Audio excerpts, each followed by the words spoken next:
welcome to the 404th episode of the Random Podcast from Heck. My name is Tony, and this is a podcast about random things in the world of entertainment, which includes movies, TV shows, and comic books. Big shout out to Andrew Loken. He is a big supporter of the show. You can be a supporter by going to patreon.com/gmanfromheck. Any amount you can commit to will be awesome. If you commit at the Rick Jones tier or higher, you get access to the secret podcast from Heck, which is an additional 30 minutes of podcast entertainment every single week. I sometimes do random comic book topics off my mind, unscripted. But lately we've been looking back at the origin of the Hobgoblin. Like, who is a Hobgoblin? One of the longest, for me, one of the most interesting mysteries in comics. It literally took like 14 years to get to the bottom of things. You know, not consecutively, like issues after issues, but it took that long to get all the answers. And there were so many misleads, and it was for me, it was fun growing up reading them as a little kid. But if you can't commit to a monthly commitment, you can also help out by going to coffee.com/gmanfromheck, and you can buy me a virtual cup of coffee or 3. That's ko-fi.com/gmanfromheck. All right, so it was my birthday, so happy birthday to me. But the show must go on, so let's do this. What's going to happen to this week? We have a full show. First of all, I'm going to start off. Last week I said, all right, that's it. Bye-bye, Andor. Good luck. Hopefully I'll watch you, but I'm not going to cover you anymore. I had a couple people say, hey, you want to still talk about that? So, okay. We are going to do another Andor. And I'm just going to still do one per week, and we'll get there. But some of these other shows are ending, so maybe it's kind of good that I'm still going to do that, because I'm not sure if anything else is starting up. I feel like something was supposed to be starting soon. I think there is. We do have Andor coming up, and where I'm at, the 6th episode, man, it's crazy. It's starting to get just crazy, and we're at halfway point of the show, the season, or more than halfway. But anyways, the movie feature is Mission Impossible: The Final Reckoning. So I saw that, and it's pretty much everything what you would expect it to be. It was just big, massive, and one of the interesting things, in case I don't remember, I did see it like in a bigger theater. My theater has like several different screens. I usually go into the smaller theater because they charge you more in the bigger theater, which is crazy. There's not a set ticket price, and I guess it makes sense in a way. But it was a big theater, and the sound system. I mean, all the sound systems are really good, but man, you just really felt that it was a good time. So you can hear about that. We have a new show. I don't remember if I mentioned it last week. Murderbot. So Alexander Skarsgård. As of now, 3 episodes are out. So they dropped 2 episodes the first week, so last week. So I'm just going to talk about the first episode. You can hear more about that. It's kind of like a sci-fi comedy. It's a half-hour show. It's on Apple TV Plus. So you should check that out. You can hear more. Then we got Last of Us. That was a heavy episode. And we got Doctor Who. Okay episode, but some kind of massive things happening towards the end. And we got comic books, and we have some news. Not a whole lot of news this week, it seems like. Maybe because of the holiday weekend. I don't know. It always seems weird. The big kind of news, it's kind of bummer news. Avengers Doomsday and Avengers Secret Wars have been delayed. So they've been pushed back. Doomsday is now going to come out on December 18th, 2026. And Secret Wars is going to come out on December 17th, 2027. So that stinks. But the reason they're doing this is to focus on a bigger vision production, just because there's a lot going into it. So they want to make sure they have time to just really do anything. So we have to be okay with that. It stinks. It's a bummer, but you don't want them rushing and cramming, and then people are going to complain. It's like, oh, this looked bad here, whatever. So just give them the space to do what they need to do. The thing is, what are we going to get in the meantime? There's nothing, because Disney, Marvel has been slowing down a little bit. now we don't really have anything, and that stinks because I want more and more and more. So I don't know what we're gonna do. Marvel did, because so here's what does this mean? They removed an untitled movie from February 13th, 2026, and 2 untitled movies. One was November 6th, 2026, and November 5th, 2027. So is this like a trickle effect? And just because they're removed, they're probably going to push them back maybe further. But like, what were these movies? If since they're untitled, we don't even know. They're just like placeholders, or unless they had something in mind. Maybe, I mean, I wonder if they like actually have stuff that they're thinking about, but they don't want to announce it just, maybe, like the X-Men movie, but maybe it has to, maybe we have to wait till after Secret Wars or after Doomsday to make that. I don't know. But it's just, everything's, it's all trickling down. Now, the big question, which is not answered, I don't think there's been any update since last I checked, but what does that mean for Spider-Man, for Brand New Day? Originally, it was supposed to take place in between the 2 Avengers movies, and maybe that was part of the reason why Spider-Man wasn't, or Tom Holland wasn't listed as an actor in Avengers Doomsday. Is there some storyline, some reason that we would see in Brand New Day? But now, does that mean they're going to push that back? So, I mean, I don't know how tight it is to, what's going on. No idea. There is a, I don't know. I think this is more than just a rumor. I think there's like, I think it was some consumer show something, and they accidentally showed some images for Spider-Man, or like some product.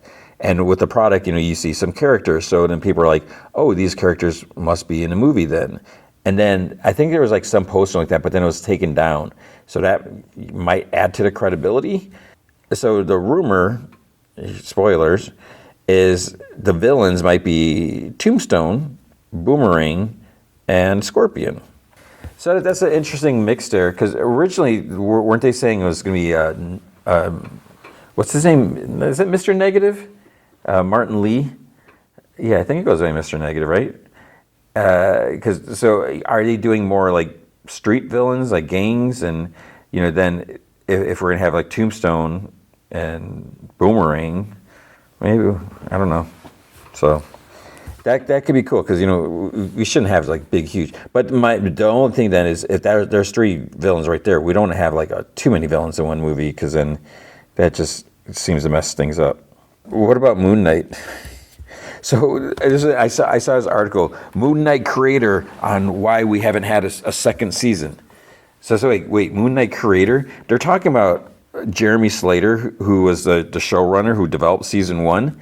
I always think it's weird when they call these people the creator. It's like, you're not the creator. You took comic book characters that have actual creators, and then you're making a TV show, a live action show about it, and you're taking the major elements of the character's origin and probably elements from other story arcs or something like that, and then, but you're the creator because you shaped that, you picked and you chose or whatever, and you created.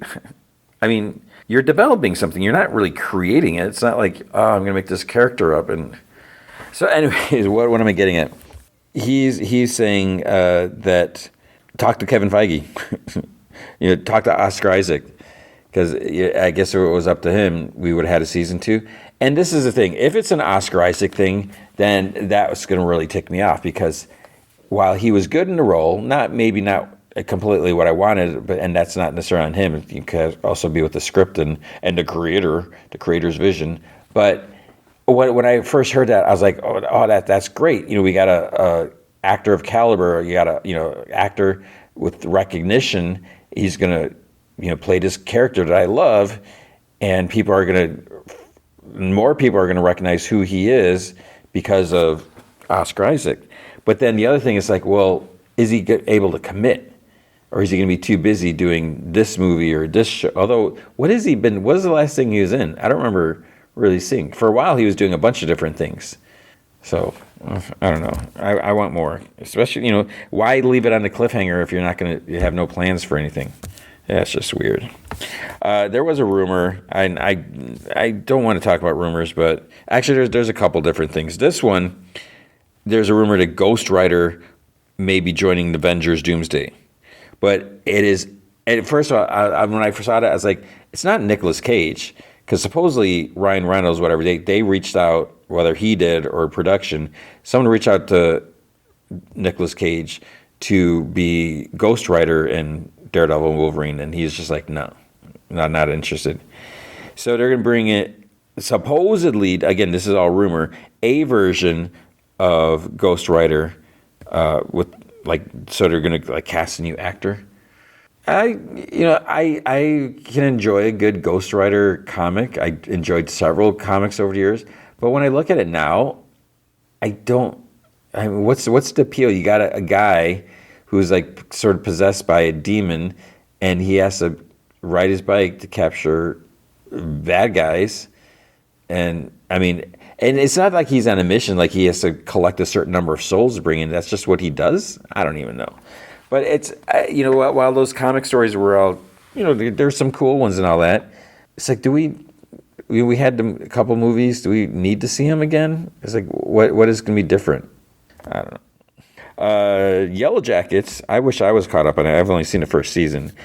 It's been renewed for season 4. So, hey, Netflix, are you listening? Can you add some more seasons? Because I don't want to subscribe to Paramount Plus if I don't have to, just to watch one show, and I'm not going to watch everything else. But maybe I will have to. I don't know. But see, we're going to get a season for it. Hunger Games: Sunrise on the Reaping. I don't think I mentioned it, but I listened to an audiobook of that, and I really enjoyed it. I thought it was better than the last one, the Songs and Serpents or whatever that was called. Mainly because that book was about President Snow, or the man who becomes President Snow when he's really young, and Lucy Gray, Rachel Zegler's character. I mean, they won me over. I mean, they did a good job. I forget the guy's name who played young President Snow. He was good. Even I'm like, I don't want to watch a movie about President Snow, or maybe like a love story with him. That's gross. But they did a good job with that. Now, this other one, where this is more exciting, because this is focusing on Haymitch, on Woody Harrelson's character, when he went through the reaping or the Hunger Games and all that. And they're shaping up this cast. They're casting a lot, and a lot of them make a lot of sense. It's like almost like, yeah, this was a no-brainer. So it's cool to see. I don't know. I don't have when the movie's coming out, but it feels like they're moving at a pretty good pace. So I enjoyed that book, and there's some cool connections to the other one, since this is closer to the other original trilogy. Was it trilogy? Wasn't there 4 movies? And then the other rumor. This rumor kind of ticks me off, but because I feel like it's just someone grasping it, just like a total guess. Maybe I'm wrong, but apparently, I don't remember who it was. Someone's sources or someone said something that, Luke Cage and Iron Fist are probably going to appear in Daredevil Born Again season 2. Like the Defenders, there's probably a moment for the Defenders showing up. I feel like this is just someone making a guess. It's like, okay, we have the Punisher, we have. We know Jessica Jones is going to be in season 2, so they're bringing back all Netflix movies. So I'm going to make this. Yeah, I got this insider information, but I'm just guessing. Normally, it wouldn't bother me so much, but it's taking up time. When I have to read all that and figure out what's going on, and then maybe it will happen, but I don't know. It just feels like just total guessing. And then last bit of news. I probably babbled too much, but there wasn't a lot of news, as I said. Apparently, this part is probably maybe not news to you, but to me, they're making another Evil Dead movie. Evil Dead Burn? What the heck is that about? There's no information, I don't think, except they're casting people.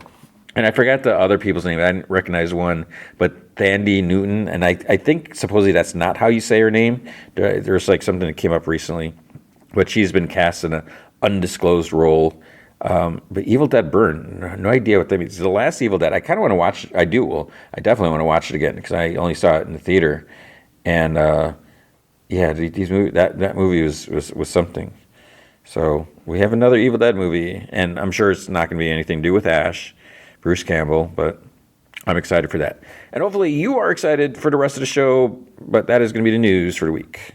With comic books, actually, I should have mentioned this in the news part. I just remembered that there was an announcement of a Punisher comic. Frank Castle, he's coming back. He's been gone for a little while, for a few months, maybe a little longer. But there's going to be a Punisher Red Band comic. It's going to be by Benjamin Percy and Julius Ota. So that is coming in September. So and he's back to his normal-ish Punisher logo, not that kind of weird demon-ish thing that he had. So you have that. But with comics, at Dynamite, I think there was a Terminator comic. I think it was issue 7 came out. I didn't read it.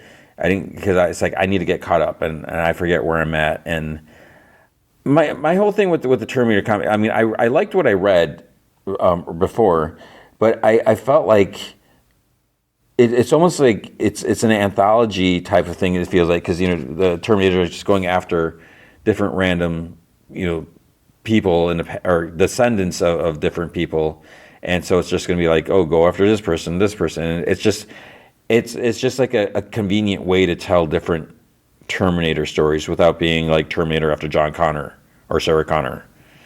So, but I mean, it's cool, but I feel like it could just be too much of the same thing.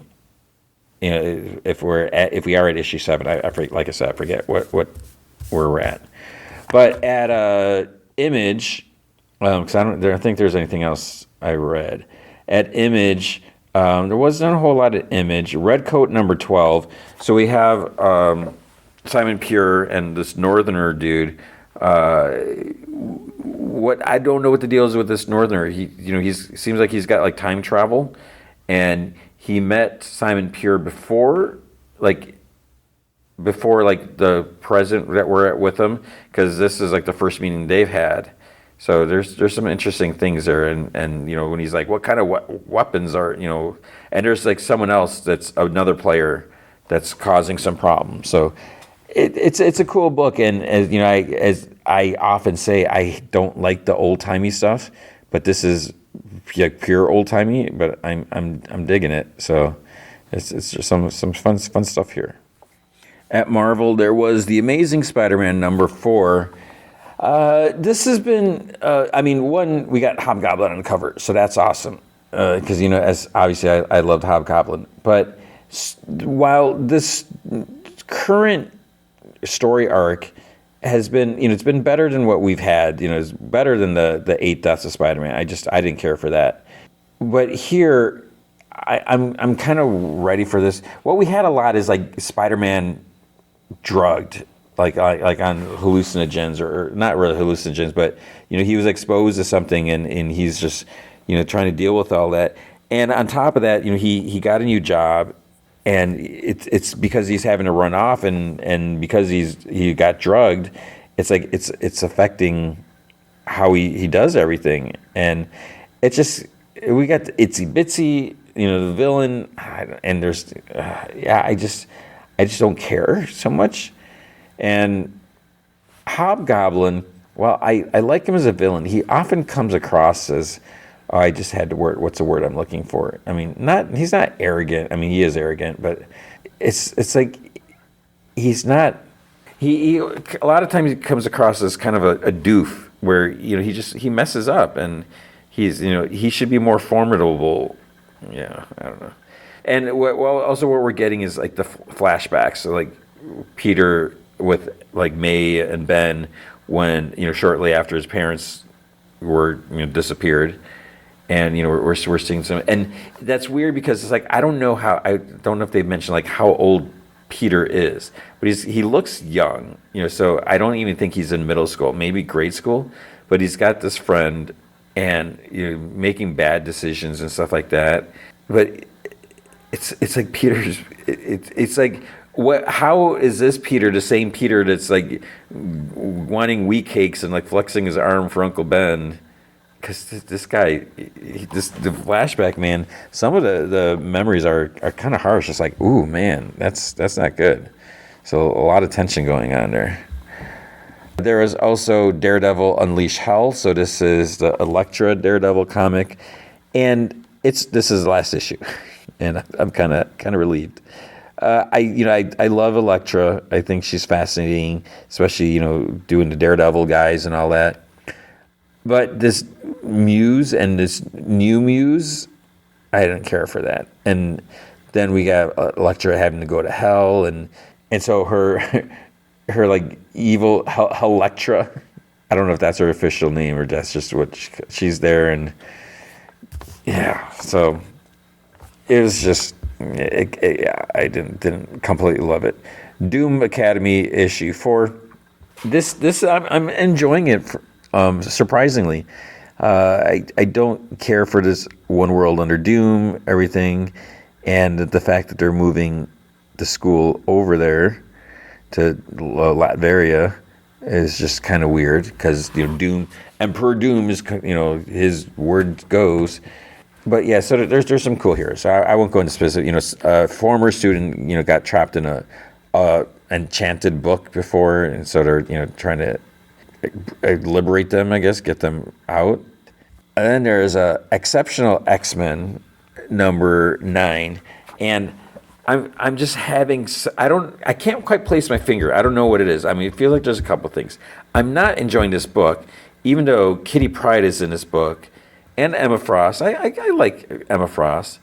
Iceman, he's okay. But we have these other New Mutants, and I don't have any investment to him. I don't care for him. I don't want to see him get killed off or anything. But I don't get excited when I see, oh great, more of them. And then on top of that, we have stupid Mr. Sinister's been like the villain, and I'm just so tired of him. And he's just arrogant. He's just annoying. He's dumb. I thought we were going to get a little break from him after like the fall of Krakoa and all that, but nope, that wasn't the case. Fantastic Four or Fantastic One, number 32. Oh, I don't know how to do like a short description of this. So basically, Doctor Doom cured the Thing, Ben, and he lost all his rocks, his stone. Yeah, so Ben he's human. He's kind of come to terms with it. But then there's this thing where, if a member of the Fantastic Four loses their powers, then the others start to lose their powers, which seems kind of silly. And I mean, is it just if they lose their powers, or do they have to be in the same proximity? Because we've seen that's not true. But yeah, so that's up to Valeria. Can she turn things around? Otherwise, this is going to be an interesting series if there's no more Fantastic Four. Then we had Hulk. Yeah, so we had Hulk 25. I kind of skimmed through this, and I regret it. I feel like nothing really happened. So it's like Hulk and Thor, and it's just, I don't know. I mean, I just struggled to get through this book, and I don't know. So let's move on. And then we had Hulk and Doctor Strange. It's like, wait, what's going on here? So we've been getting these like kind of random pairing of different characters, and these, I think they've all been by, I forget how many we've had, but J. Michael Straczynski does the art, is a writer here. The art is German Peralta. So while I'm kind of curious to read this, I'm like, there is no way. It's like, this isn't in continuity. So here we go again. We're having this discussion. I try not to make it too long. We've been getting these different books by Straczynski, with these different pairings, but there is, so looking at this, there is no way this is in continuity, because we have normal Hulk.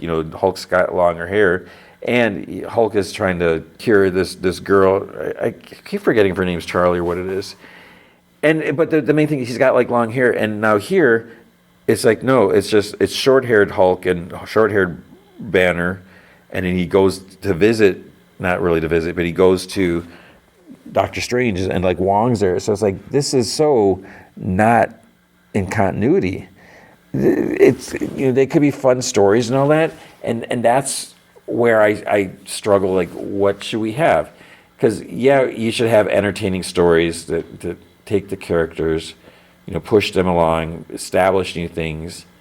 I think I like need a nap or something like that. I keep kind of like spacing out in the middle of rambling. This is going to be an interesting edit for me because I start talking and I'm like, wait, what the heck am I talking about? I think I'm just like, I'm falling asleep, sitting up, talking in my sleep.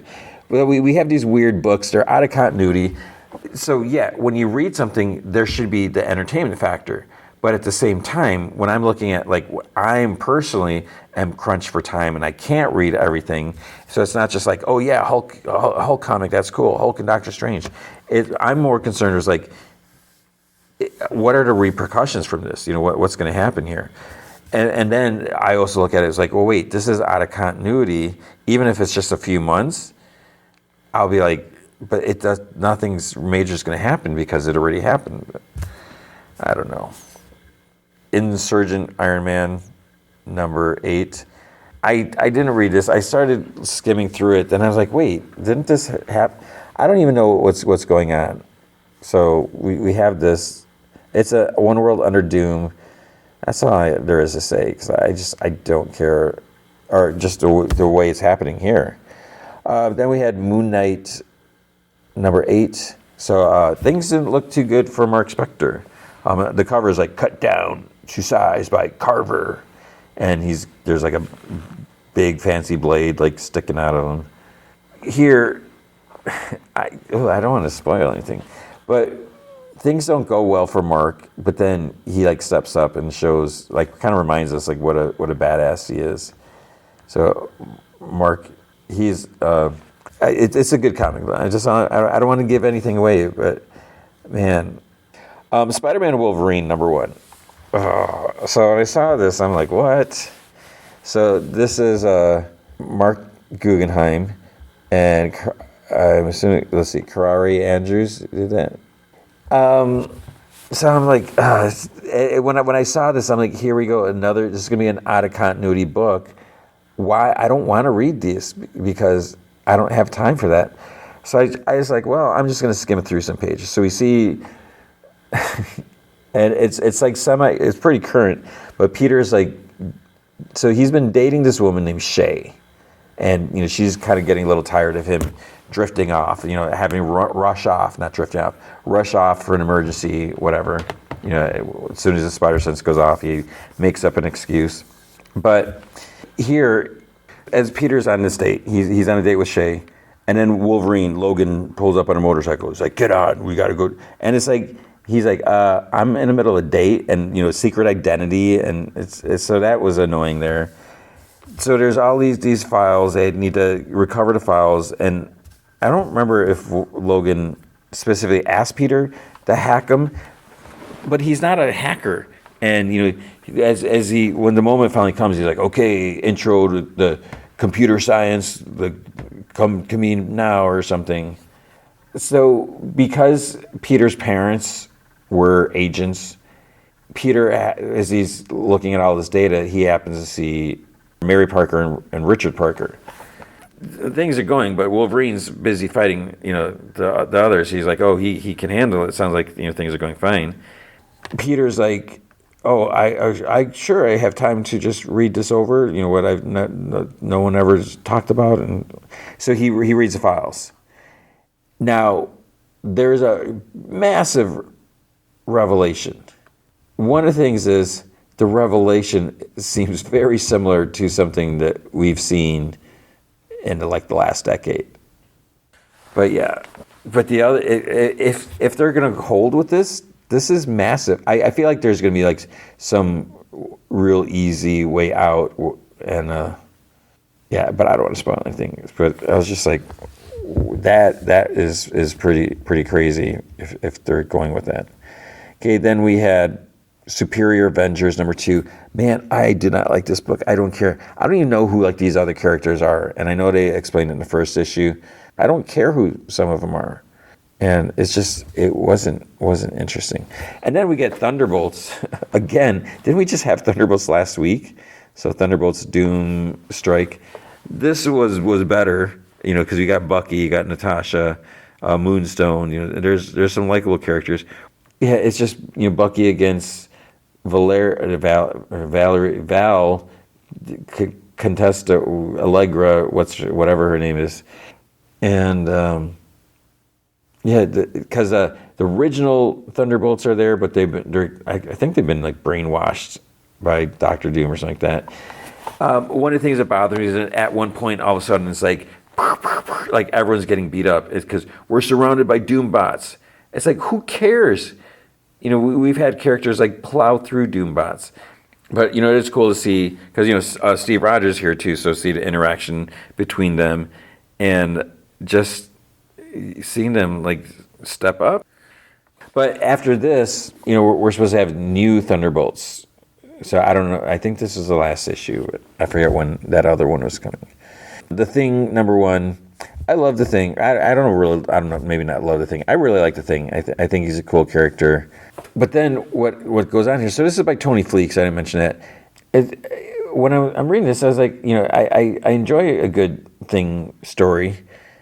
But then I'm like, wait, where does this fit into continuity? And you look at when he goes into his living quarters, there's no Nikki. What's his name? Nikki, and I forget that the kids that he and Alicia adopted, the alien kids, the Kree and I'm drawing a blank on everything.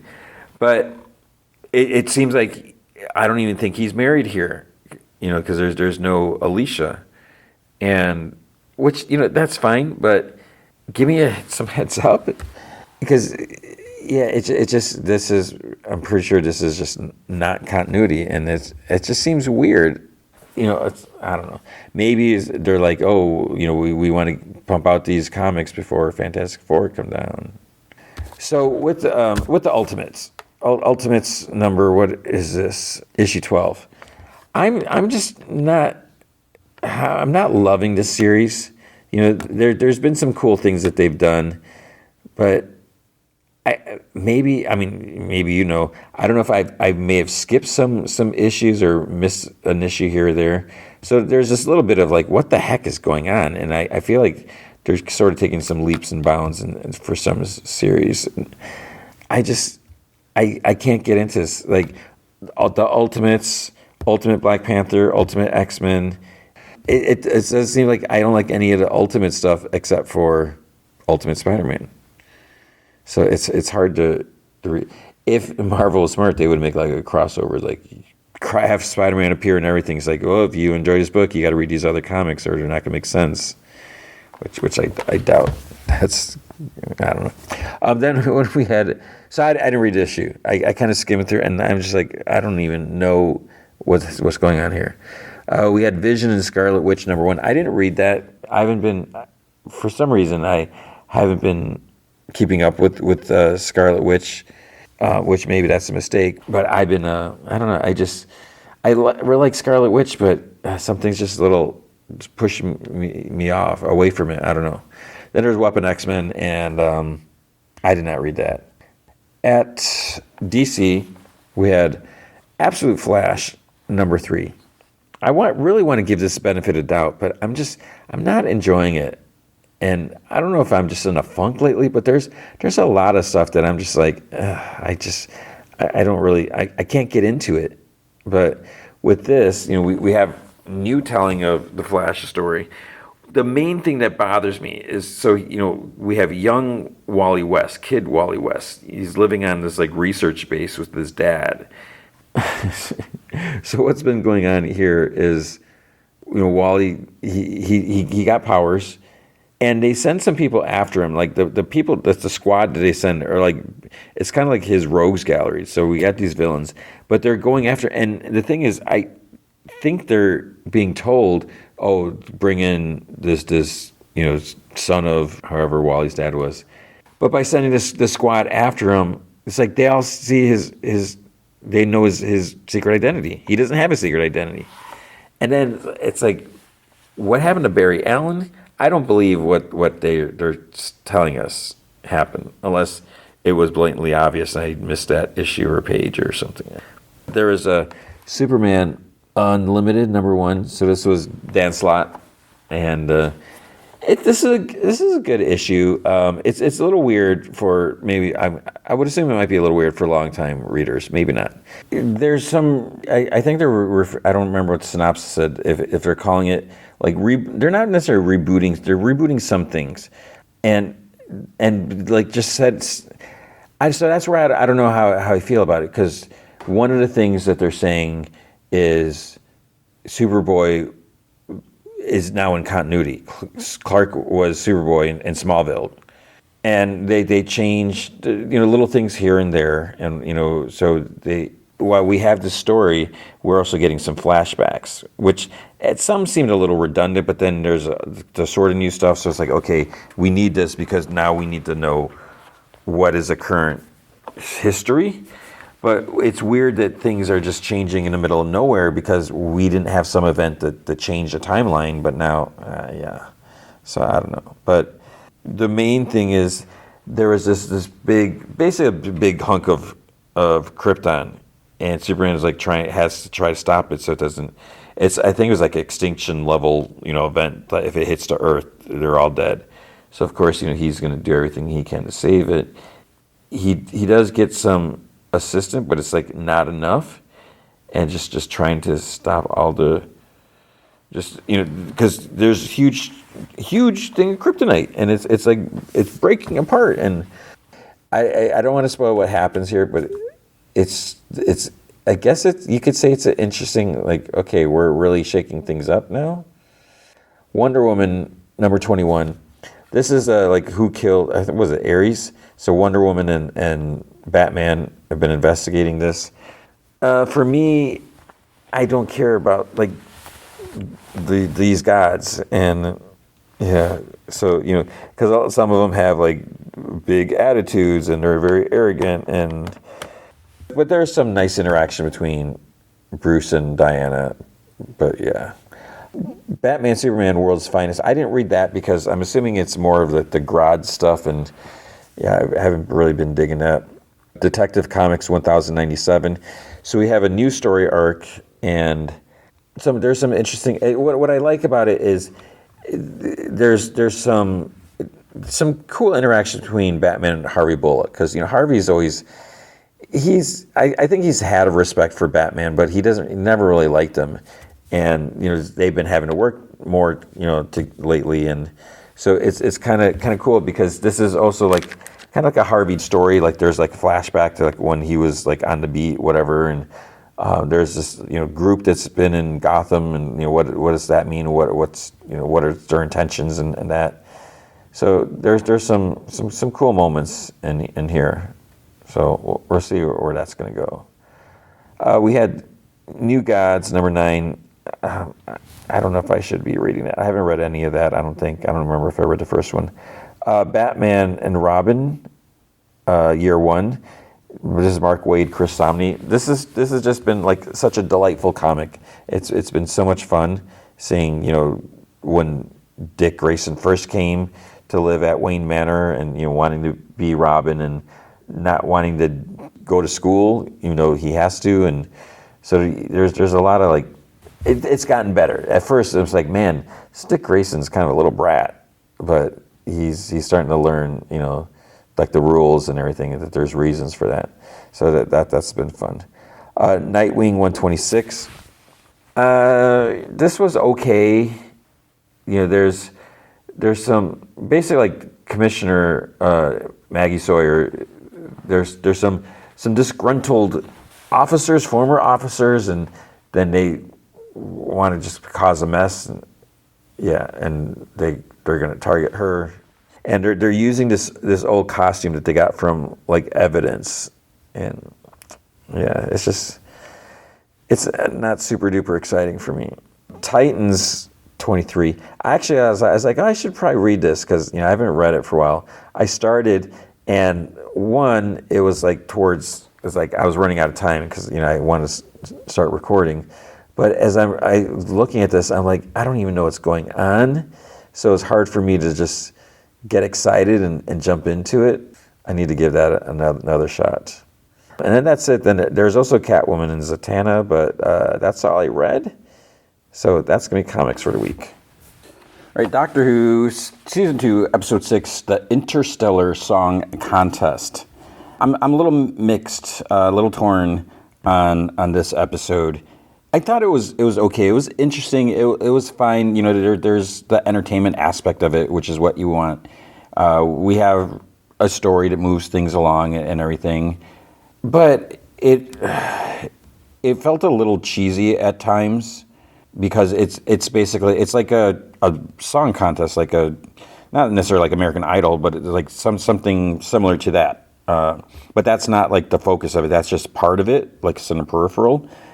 What kind of boosts it, there is just like some important elements with the doctor's past, and with what's coming up, and some stuff with Mrs. Flood, which is what we've been waiting for a while now.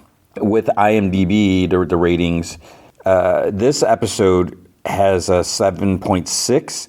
Last week's episode, which I liked, even though it was maybe not necessarily the most exciting one, had a 6.8. So IMDb users preferred this episode, and maybe it's because of what the new developments that happened at the end. So it starts off, there's this place called Harmony Arena. It's like this big space station. We see this cat lady, I think her name's Sabine. She's like on the stage, and she's about to, she's going to announce like your favorite host, or he's coming back or something like that. He's coming out of cryogenic suspension. When he comes, there's this pod that drops out. He walks out, and he's like, what year is it? And they're like 2925s. And then he asks what venue. So they're like the Harmony Arena. He's like, teeth. And he like shows his teeth, and they give him a mirror. There's a little ding, sparkle. And the lady comments like dazzling. So then they announce the immortal Ryland. I think this is a real dude. He's like an actual host. It's probably a British thing, so I may not know who he is. I think on IMDb, he doesn't have an image, like a default image, so that seems weird. But they kind of... So basically, I think they're trying to make it like this guy's been alive since the 21st century, and he's just, put in cryogenic freeze and then brought out for these shows or something like that. So there's he steps out onto the stage. Lots of applause. He has this huge arena. He smiles and he waves. He like air kisses a cat lady, like the cheese, everything. The TARDIS materialized in this they have these private audience boxes. So the doctor pops his head out and he's like, huh. Like he's confused. So I mean, this is one thing that bothers me. So I guess he didn't check where they were at again. Because usually they look at the counts on a TARDIS, like what year are they where they're at, so they know, do they need to change their outfits or whatever, and so forth. But then the other thing that's weird, I thought that they were going to different places on Earth to get a reading, to get the sound, whatever, maybe I missed something. But it's weird because they're on a space station, so they're not on Earth, and but they're trying to get a line to, I don't know how that works. So he tells Belinda that he only needs a couple of minutes to get it online, and then they can get her back. She looks towards the stage. She squints a little. She's like, is that Ryland? So, she obviously recognizes him. And the doctor steps away from the Vindicator stands next to Belinda. And there's also a little viewing screen inside the booth. And Ryland's like, welcome to the 803rd Interstellar Song Contest.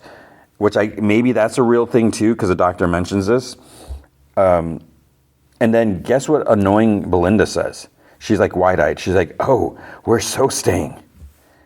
So all of a sudden, she wants to get home and everything, and it doesn't matter what's going on, but now she wants to stay because she's excited about something. So there's a shot like all the behind the scene camera control crew and whatever, in a control room. There's humans and aliens, and Ryland's says some stuff. More confetti's shot out into the crowd. There's shots of the crowd cheering, and then guess who's in the audience? Mrs. Flood. And she's using little opera binocular things, whatever. And she happens to know exactly where the doctor is. And she zooms in right at him. It's how does she know that? How does she know anything? Belinda says that, they were worried about nothing. This proves that Earth survives. And the doctor's in style. He's I was there in 74 when Ava won. Olivia Newton-John came in fourth. she's like, what? And she like gasps and chuckles. And she says, I watched with my mom and my dad when I was little. It was the best night of the year. They'd let me stay up late for voting as long as I brushed my teeth and got into my pajamas. And she's like, look at me now. God, it's such a beautiful night. And it's like, where are we? Where's this taking place?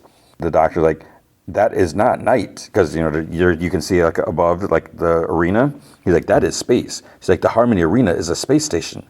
And then Belinda's like, so what, the song contest led in Australia and then space? He's like, I knew it. I knew that you would enjoy it finally, being with me. Because she's finally admitting that, she's having a good time. So the Vindicator beeps. He puts it back in the TARDIS. Mrs. Flood continues to watch him. And she's like, Vindicator ready and primed. And she looks at this little device. And she's like, thank you, Doctor. That's the final link. And then she sighs. She's like, no rush. I love a good show. Because she wants to watch the song contest too, I guess. Belinda comments, wondering whose seat they're in. It's a shame they missed the show. Then outside, there's this guy like getting a ticket error message on the screen. And he can see the Doctor and Belinda in their seats. There's like a little camera, I guess, in there. And he says to another guy with him, he's like, they're sitting in our seats. And they're like, look, there's two people are sitting in our seats that absolutely positively definitely belong to us. None of this would have happened if you just turned up on time. The other dude's like, I said I'm sorry. And the first guy, his name is Gary. The first guy's like, it's more than that, Mike. You don't take anything I do seriously. So Mike's like, it's hardly important, Gary. It's just songs. And he scoffs. He's like, I'm not even going to dignify that with a risk. He's like, actually, you know what? I will. Because it's not just songs, Mike. It's part of who I am. And when you make fun of it, it's like you're making fun of me. And Mike's like, I don't know, Gary. It's like we're going around in circles. Sometimes I think we should, and then Gary cuts him off. He walks over to this worker, like Usher. He says he doesn't understand why they won't do their job. This is his ticket card, get those people out, please. It's like, is this Usher thing human? Because it looks like a robot or something like that. So it turns its head, and in a robotic voice, phase 1 activated, then it marches off. And Gary's like, what? So then there's other like drones in a control room. They repeat, phase 1 activated. The lady in charge, her name is Nina. She asks them to keep it quiet. And she's like, what's phase 1? Then there's like some zapping noise, and everyone's like confused. There's dude with like a mullet, like, long hair. He walks out of a chamber and says that he's phase 1. She says that she doesn't have time for this because they're broadcasting, and then asks the drones, the robot things, to get him out. He says that he's in control of the drones, and then he has them draw their blasters on them. So Rylan doesn't seem really sure what to do because no one's giving him direction into his earpiece. And then he mentions like, let's see the contestants, whatever. The mullet phase 1 guy, he says his name is, get this, it's very original. His name is Kid. How many times do we have someone named Kid? It's like getting old. So he has the drones put the workers in a bulkhead or something like that. He's like, it's a shame that they'll miss the show. And there's this one like young alien girl in there. He goes to her and then they smooch. So they have like these kind of, I don't know how to, they're horns, but they come like at a, sort of like the back of her head, and they're like long and skinny, and they just kind of go forward, like along with her head almost. So he asked her if she missed him, and she said, he says it's time for phase 2. They look at the main lady in charge, Nina, because she's still there, and she's like, whatever you're doing, you should stop. She's like, I took a chance on a girl, because they're both of the same alien species. She's like, no one employs Hellions, so that's what they are. She's like, but I did. And so that's their species, whatever you want to call it.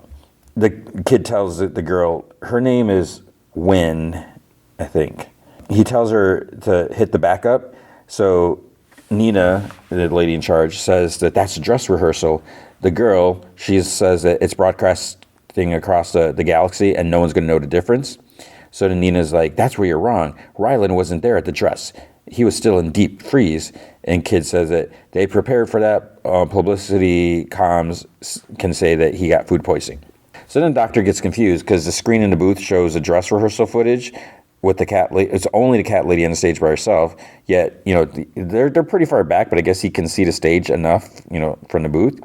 He hops out of the booth. He opens this like big circuit panel and starts, I don't know what he's doing with it with this Sonic. He's always messing with stuff.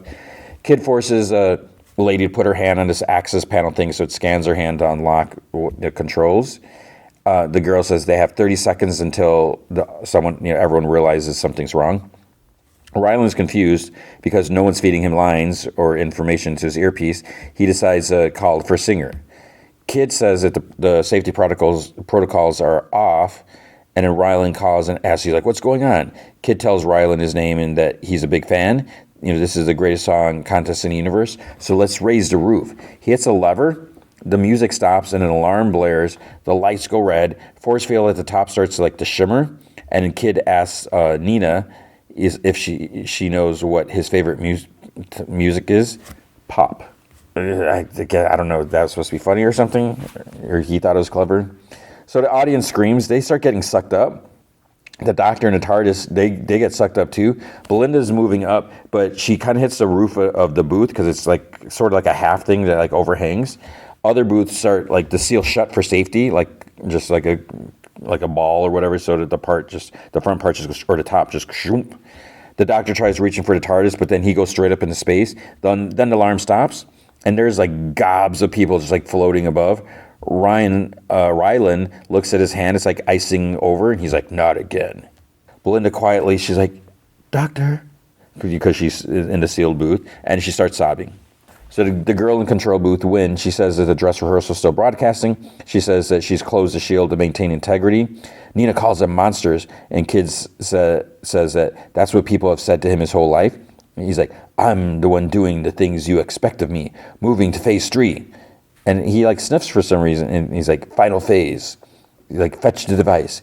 Nina says that they're not dead. The Mavity shell is still on, and it's not too late. They can still save those people. Kid slams his hand down. He is like, I'm busy. So drones bring in the box. There's this box that has lights on it and stuff like that. Kid says that, he's busy with this. Nina's like, what is it?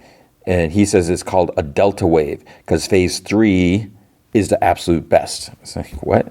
Belinda is able to exit into the hallway from the back of the booth, I guess. She sees one of the singers who was in the booth. Her name is Cora. She's kind of tall, has sort of shaved on the side of her head, and I don't know what you call it, just a big poof of hair on top and then going down the back. It's not not quite a mohawk, but sort of, but not really.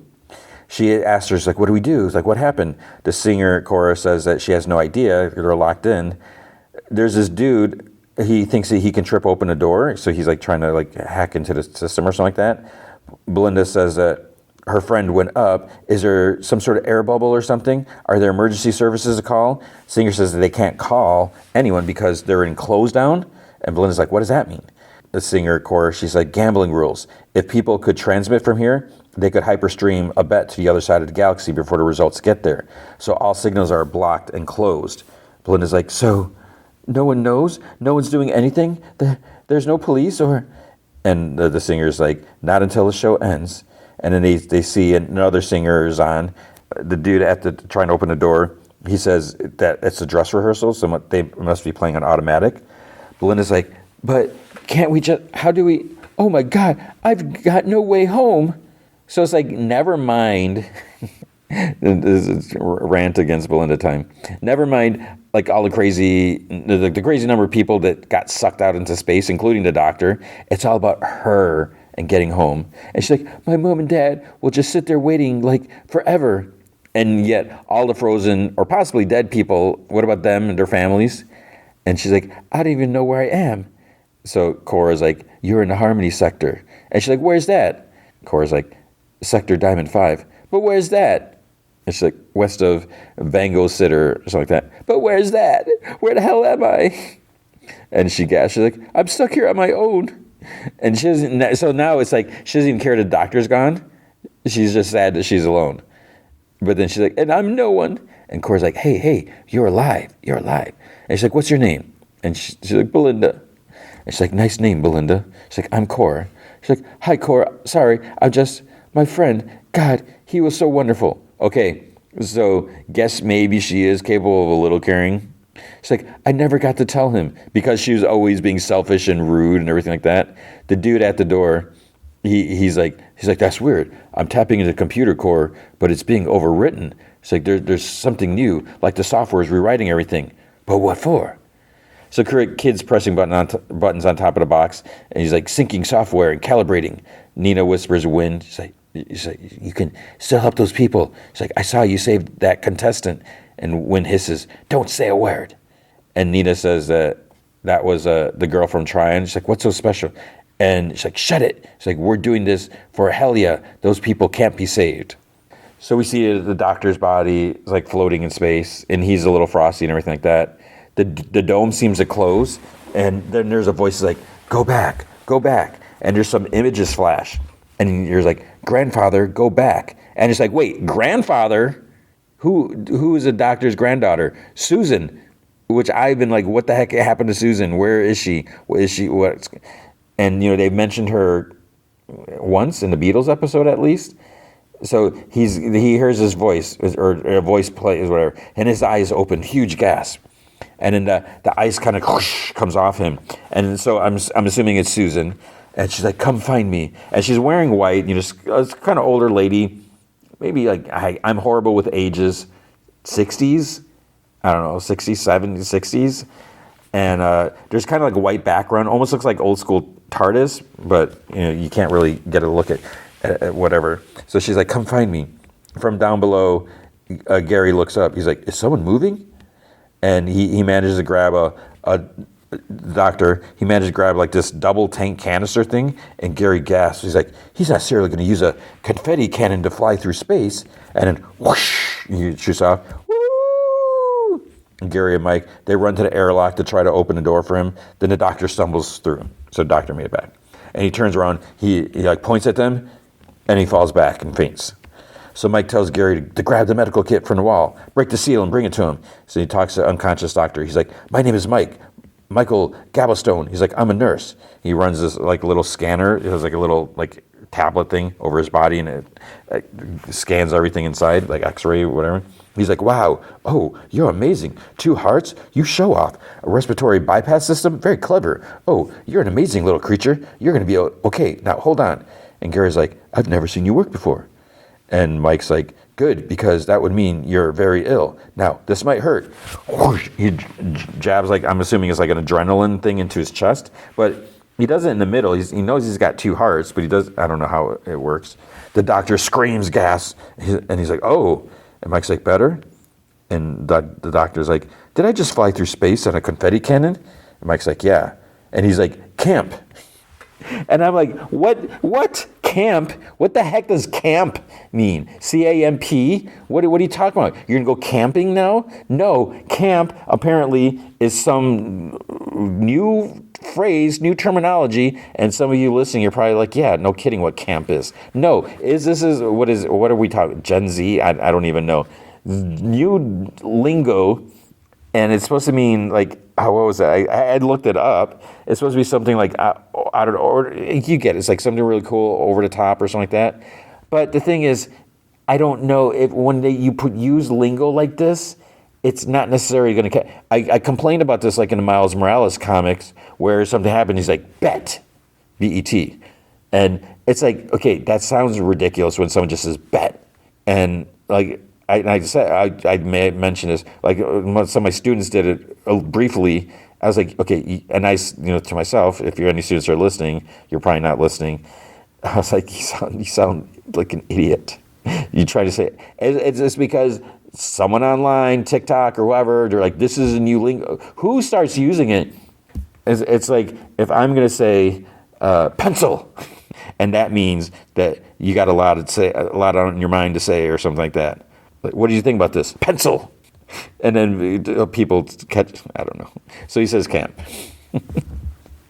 Oh, man. And then he like jumps up to his feet. He's like, I was frozen. And Mike's like, you were lucky. You should see it out there. It's carnage. And you must be 100,000 dead. And the Doctor's like, no, not dead. And Mike's like, I'm sorry, but look at them. And then the Doctor's like, look at me. I survived.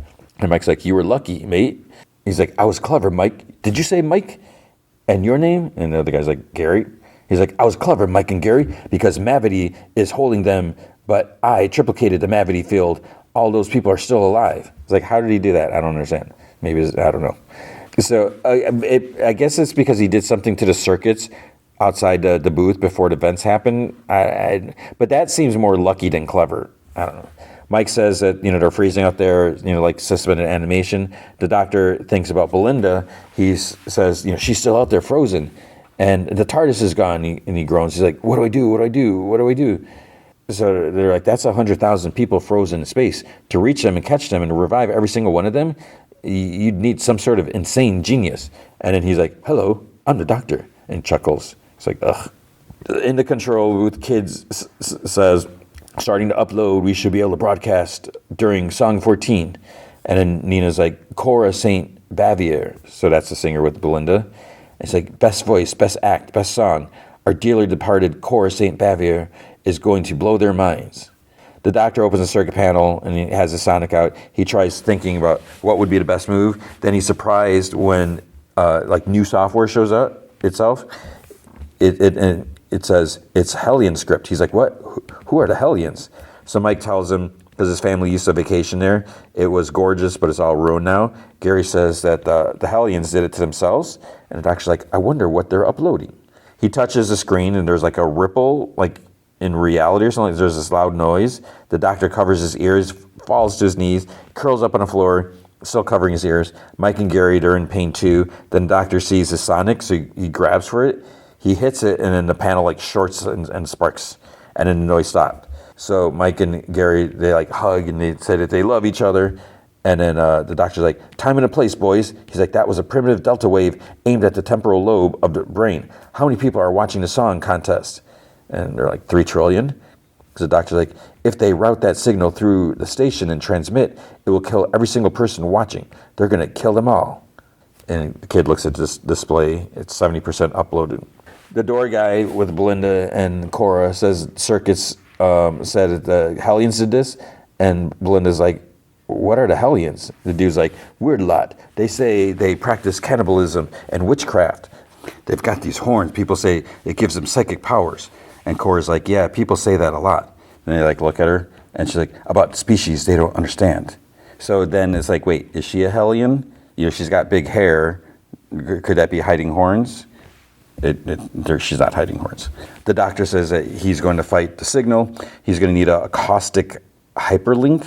And Gary tells him that there's a tech desk over here. So he pulls this panel from the wall and like unfolds this like whatever, computer console thing. Lights turn on. There's lots of memorabilia in this section from like past shows. There's video of a past singers on the screen, and Gary spouts like a bunch of technical stuff. Mike says that he knows the stuff, and the doctor's like, what is this place, a museum? And Gary's like, the history of the entire contest, or as I like to call it, paradise. That's how I got the posh seats. I worked on the song contest tech design. He's like, I was in charge of the hologram archive. See?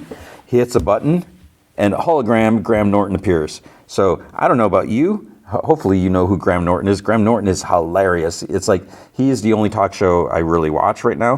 When my DVR records it, because I watch it on BBC America, and there was a glitch for a while where my DVR, because I have it set to only record new episodes, but on BBC America it tends to get them like a week later or like half a week later than when they originally air.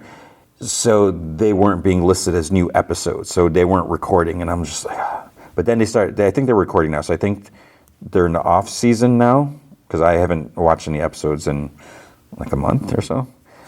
So it's Graham Norton, and he's like, welcome visitors. It's like, wishing I hadn't sold my likeness in perpetuity, but here we are.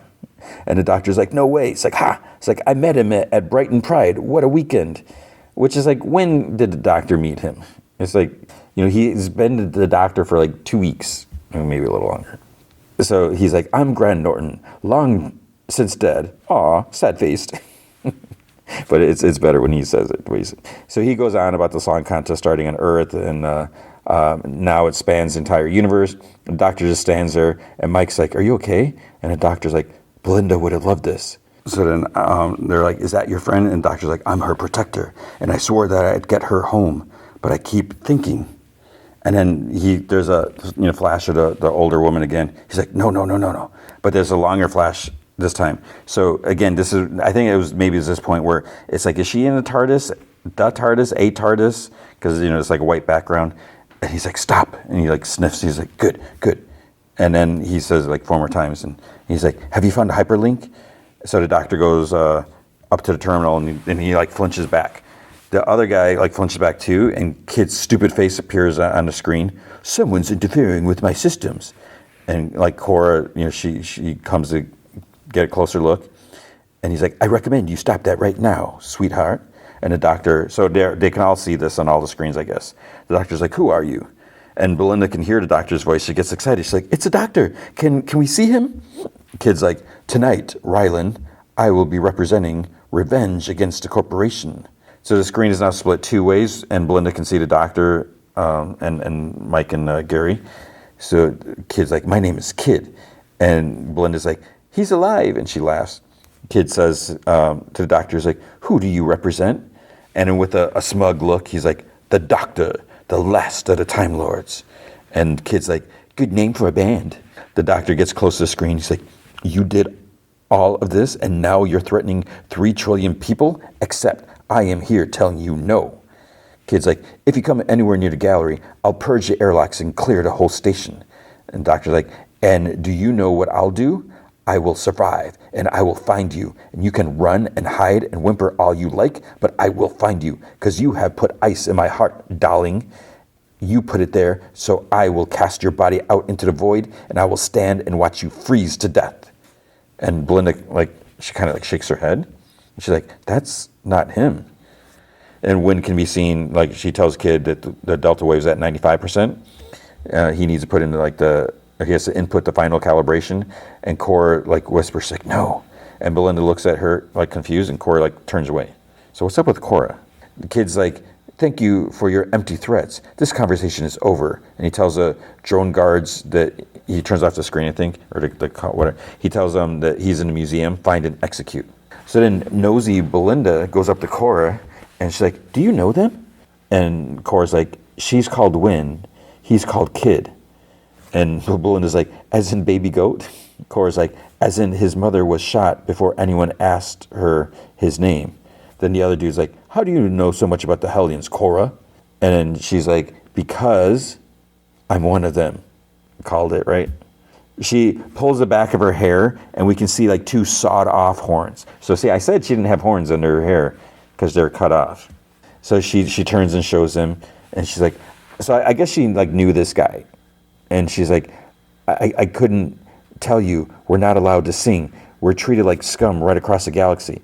Belinda's like, what happened? Did cut her horns off herself? Was it by choice?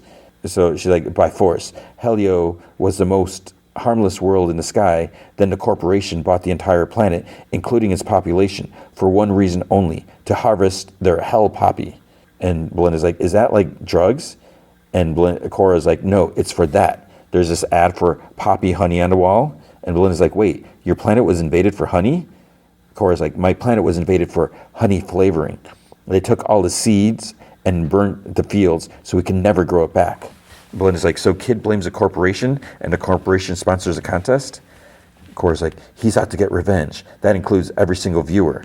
Belinda's like, you know him. Do you think you could stop him? Cora's like, they might listen to me. And she goes to the other guy since he understands the door system. But then he puts out his hand. He's like, I'm not helping you. And she says that it would help everyone else. It's 7 levels above. If he can get the elevators working, maybe she could talk to them. Belinda says she wants to go too, because that's where the doctor will be heading. And she's like, I've never seen him like this before. She's like, trust me, if he's angry, this whole world is going to shake. So the doctor's hacking wires in the control console in the museum. Gary and Mike see a couple of murder drones or whatever walking up. Murderbots, right? They raise their guns. Gary is like, doctor. They're getting closer. Then the doctor raises Sonic. He's got his back to him. Presses a button. The 2 drones, their heads explode. And doctor keeps talking and says that, if only he had an expert in triangulation. And Mike points at Gary, and so they almost seem a little scared of the doctor now. He's like, Gary. He's like, I like you. And Gary's like, oh, thank God. The dress rehearsal stream says that it's Cora St. Bevier from the planet Trion's turn. And the Kid says that he's counted down to song 14 to get ready to transmit the delta wave. The box is at 97%. The other dude at the door, again, so he must know Cora, he's like, all those years working on that song. He's like, you lied to me, Cora. I'm telling you, when I get this done, you're on your own. And it's like, okay, so you're a racist? What species? What do you call it when you hate xenophobist? I don't know anything. This Kid takes Wynn's hand. He's like, when the device hits 100, the corporation will be remembered for a massacre.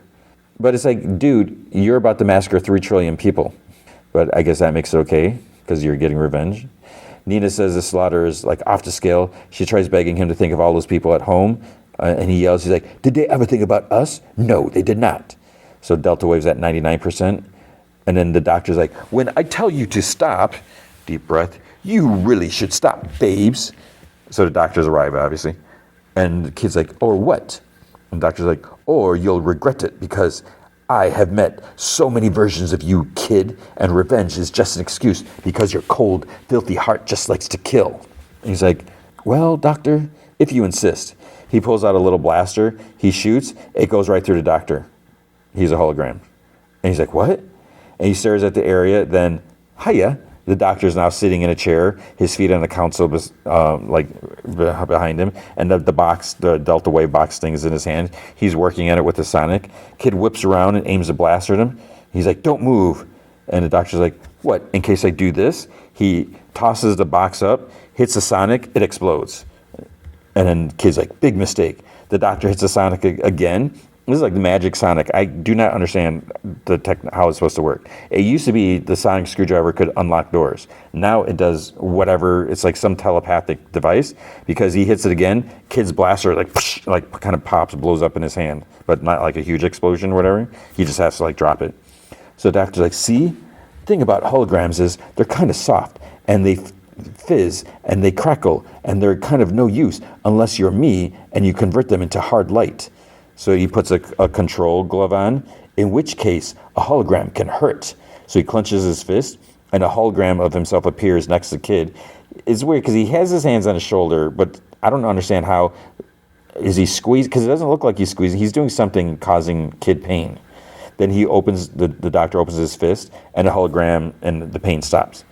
The kid backs away, and the doctor makes another one appear like behind him again. So more zapping. Then he stops. Kid stumbles to the floor. Gwen and Nina, they just watch in shock. And doctor's like, how many people did you want to kill? 3 trillion? How about we try this? 3 trillion times. He does it again. Kid screams on the floor again and again and again. And then the doctor hears, stop, from Susan. And then he does it like 3 more times. Grandfather. And he does it like 5 more times. And kid screams. Cora and Belinda enter. He does like 2 more times, and Belinda sees kid on the floor. And she's like, no. And the doctor turns because he's surprised to see her. Then he looks at his hand. He opens it. He takes the glove off. He goes to Belinda. They hug. Nina rushes to the console, puts her hand on the scanner thing, does a drone override. She tells the 2 drone in the room to get on Win and Kid. Cora crouches. She's like, after all these years, I won't apologize. This cannot be the gentle kin sister I love so much. And Win's like, you abandoned me. And Cora's like, no. And she's like, you left me there to rot, so we had to do it. We had to tell a galaxy about the corporation. What have you ever done, Cora, except hide? Nina tells the drone to get them out of here, shuttle them to the Justice Monolith, whatever that is. And then as they get up, Kid's like, see you around, Doctor. And the doctor's like, I'll be ready, believe me. That ice that you put in my heart, I think it's still there. I think it'll be there forever now, so you take care. And Kid scoffs. The doctor sits and he thinks, and Belinda asks, what do they do? Because this isn't over. There's still 100,000 people trapped in that Mavity thing. The doctor closes his eyes. Then he's like, Ryland. So more wires and cables. He's like, you see, all those people were frozen in the gravity well, perfectly suspended in space. If only I had a hologram expert who could fashion hard light into a tractor beam. He's like, can you do that, Gary? And he's like, I'd do anything for you. And he chuckles. And Mike's like, Gary? And Gary's like, anything. And doctor's like, oh. So Ryland is hit with the beam. The doctor laughs, and then he's like, oh, if only I had a medical staff that could turn Ryland's cryogenic chamber into a revival booth. So obviously he's talking about Mike. They get to work. Ryland exits his pod. Belinda rushes and says that she's so excited to meet him. Then she got to catch herself. She introduces herself. She's like, I'm a nurse. And she's like, you're fine, but we just have to check you out. He's like, what happened? And Belinda's like, oh, you came back from the dead. And he's like, oh, it sounds like my career. So the doctor tells Mike and Gary, he's like, amazing.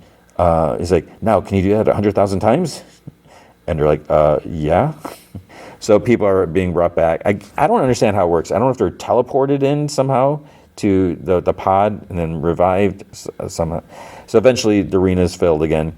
Rylan and Sabine, the cat lady, are back on stage. Rylan says that, she's like, that's the spirit, because everyone's cheering. And then he's like, but the contest is null and void. It's like, what with us nearly dying and everything? He's like, but there is one song that we all want you to hear right across the galaxy with all trillion of you watching. I give you Cora Saint Bavier. So she's on stage, spotlight's on her. She's like, this is a song the corporation tried to hide, the song of my home planet Helia. And someone yells, go back to where you came from. But she continues. She's like, to remind us of the world that we lost, to remember civilization that the corporation destroyed. She's like, its beauty, its history, its soul. So then she sings in this alien language. Win and Kid can see the performance on this little screen. The jerky guy who said he was done with her, he looks touched. And when she sings her song, she finishes, it's silent. And Kid closes his eyes. And Gary starts clapping. Mike joins. Then people around the doctor, they start clapping. Then everyone's cheering and clapping. And Win smiles, she's like, good girl. And a jerky guy, he wipes a tear from his eye because he was so touched by the song. Or with the melody, I don't know. So then this worker guy brings the doctor and Belinda to the TARDIS. He says that they found out an asteroid or something like that. They crack some joke, whatever, jokes while they walk to the TARDIS. Then she takes his hand. She's like, I don't think I ever told you. You're wonderful. They both laugh and hug. And she's like, but still. And he's like, And she's like, I never really know what you're thinking. You scared me back there. He's like, I scared myself. He's like, the death of 3 trillion people triggered me. It made me think of my home planet because they all died in a single second. Every last Time Lord. But I got this image. And we see Susan again. He chuckles. He's like, it can't be. He's like, I need to get you home, Belle. And she's like, uh-huh. And she's like, if I disappear much longer, they're going to make a podcast about the missing nurse. And besides, there's a very tasty chef on Hinge who's going to think that I ghosted him. So fire up the Vindicator and get me back to planet Earth. So he waves his arm, and then Hologram Norton appears. Planet Earth, age-old home of the human race. Also dogs, cats, ferrets, polar bears, and measles. And Belinda's in awe because it's Graham Norton. And then he's like, poor old Earth died many years ago. The doctor's like, hologram, explain. So hologram Norton. Hologram Norton. The history books say the planet ended on the old Earth date, May the 24th, 2025, which was, as you're listening to this past weekend, which is my birthday. And doctor's like, ended? And so the world's ending on my birthday. You're probably not even listening to this because the world is gone. So the doctor's like, ended how? And Hologram Norton says, it is said the planet disintegrated into rock and dust and ashes. All the memories here were received from the rubble of a civilization that died in a single second. Cause? Unknown. They take it in, they look at each other, they run to the TARDIS, he grabs the Vindicator. Belinda says that that's the day she left. How can that be? He says that there's enough energy in the Vindicator, so now he's only going to take her home. So he's not only going to take her home, he's going to save it. He pulls a lever, room goes red. The system's power down, alarm blares. And she's like, what's happening? The machine grinds loudly. And she's like, what's that noise? And then they look at the door, and the doctor's like, that's the sound of May the 24th. And then the doors explode in. Credits. That's the end. But it's not the end, because then we see Gary gives Mike a coffee, and he says that this is the last one. Pod opens. Mrs. Flood rushes out. Mike wants to get her to sick bay to see if there's any side effects, whatever. And she's like, has he gone? And there's no answer. She's like, I said, has he gone? And he's like, who? She's like, the doctor.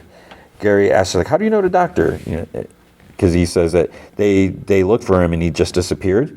She's like, then it's safe. I'm afraid my double brainstem froze. Lethal for a time lady. It's like, what? Mrs. Flood's a time lady? But I've got my own knack for survival. I suppose I should think of some famous last words. And she starts to regenerate because she starts glowing, like she's going to flame up or whatever. And she's like, how about let battle begin? But then she starts to split into another woman who says, oh, must we? How inelegant. And then Flood's like, oh, I'm ever so sorry, ma'am. And they split. And Flood's like, we've bi-generated. So how long has bi-generation been a thing? Because we saw it just recently. So she's like, we bi-generated, evidently. And Mike asks her, like, are you the same person? And the other one's like, unfortunately, yes. Our name is the Rani. Although she's become a Rani, while I am the Rani.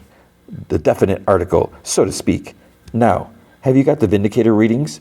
And Flood gives the Rani the device. She's like, then come with me, Mrs. Flood. Out of the way, boys, because I have a date to arrange. And as for the doctor, I will bring him absolute terror. And Mrs. Flood's like, that's what I said. And she's like, shut up. And she's like, yes, ma'am. And that is the end. So it's not Susan. Of course. How many times are they going to keep doing this? So who is the Rani? The Rani, I don't know if I saw, because I did see an image, like old images. I must have seen the episode. So the Rani, there was an episode in 1985 called The Mark of the Rani. And the Rani is a renegade time lady and member of the Decca. She knew the Doctor and the Master when all three were young. So I'm trying to remember. I don't really remember her so much. I'm assuming that's from the Tom Baker days, 1985? No, 1985. That would be the Colin Baker, right? The Sixth Doctor? That's Peter Davidson. Yeah. So if that's the case, if it's Colin Baker, if it's a sixth Time Lord, it's possible I didn't see that, because that's when I was watching on PBS, WTTW Chicago, the Colin Baker episodes were like sporadic. And I'm sure I've mentioned this before, if you're a longtime listener, where the episodes, they would get up to Peter Davidson, and then, it's the first Colin Baker, and then it resets to John Pertwee. And it's like, then you got to go John Pertwee, Tom Baker, Peter Davidson, then Colin Baker, more, a couple more, then it resets again. So it's like they would get access to more episodes, I guess, and then they would show them little by little, but they would always like go back and yeah. I don't know if they always went back to the same point or just like randomly or whatever. So it's possible maybe I didn't see that episode. So I consider myself a big Doctor Who fan. I am by no means an expert. There is so much I do not know, and partially is because I haven't had access to like all of the stuff, and so it'll be interesting to see. And I think it's cool that this is the second time I think, where they brought back like old school Nemesis. It's cool because it shows that whether someone's just like, let's just redo some research and bring someone old time character, or if it's someone that actually knows and like, hey, let's bring back. So either way, I think it's a good move. So it's cool. So we'll see what this means. But it's probably not going to be good. But how can there be another Time Lord? I want to know what the heck happened to Susan. If Susan, was she truly his granddaughter? And that's because I haven't seen the William Hartnell episodes. There's some of them don't even exist anymore. So it's like, why would he just leave her behind? And did he just leave her to have like a happy life and then never talk to her again? I also want to know what happened to Romana. That's who I want to know. So we'll see. Okay, then we have The Last of Us, Season 2, Episode 6, The Price. Man, I love this show. And sometimes it's kind of hard to watch. It's very heavy. This was a nice episode, really nice episode, because we get some Joel flashbacks. So Pedro Pascal, Joel is back for this episode because as we saw last week, Ellie wakes up in bed and he's like, "Hey kiddo," or something like that. This episode starts off. I'm just going to jump into it, but yeah, like I said, it was just really good, and it fills in that what happened that 5 years since the last episode. We see two boys are talking. One is scared. The older one's like, "It'll be fine." The younger's like, "It's like, no, I'm going to get the belt." The older one's like, "No." It's like, "You're not." It's like, "I will. Just go to your room." So it's Austin, Texas, 1983. Obviously, we know it's Joel and Tommy. This police car pulls up to the house. He enters. He's a dad. The older son, Joel, he's sitting at the kitchen table, and Dad says that he's back on patrol in 30 minutes. He's like, "So talk fast." He's like, "What happened?" Joel's like, "You know what happened." And Dad's like, "Yeah, well, I want to hear it from you." So Joel's like, I was buying pot from this other kid. He tried to rip me off and we got into a fight. And Dad's like, that's what you're going with? He's like, okay. And Joel's like, I'm telling the truth. He's like, no, you're not. I think Tommy was buying the drugs, not you.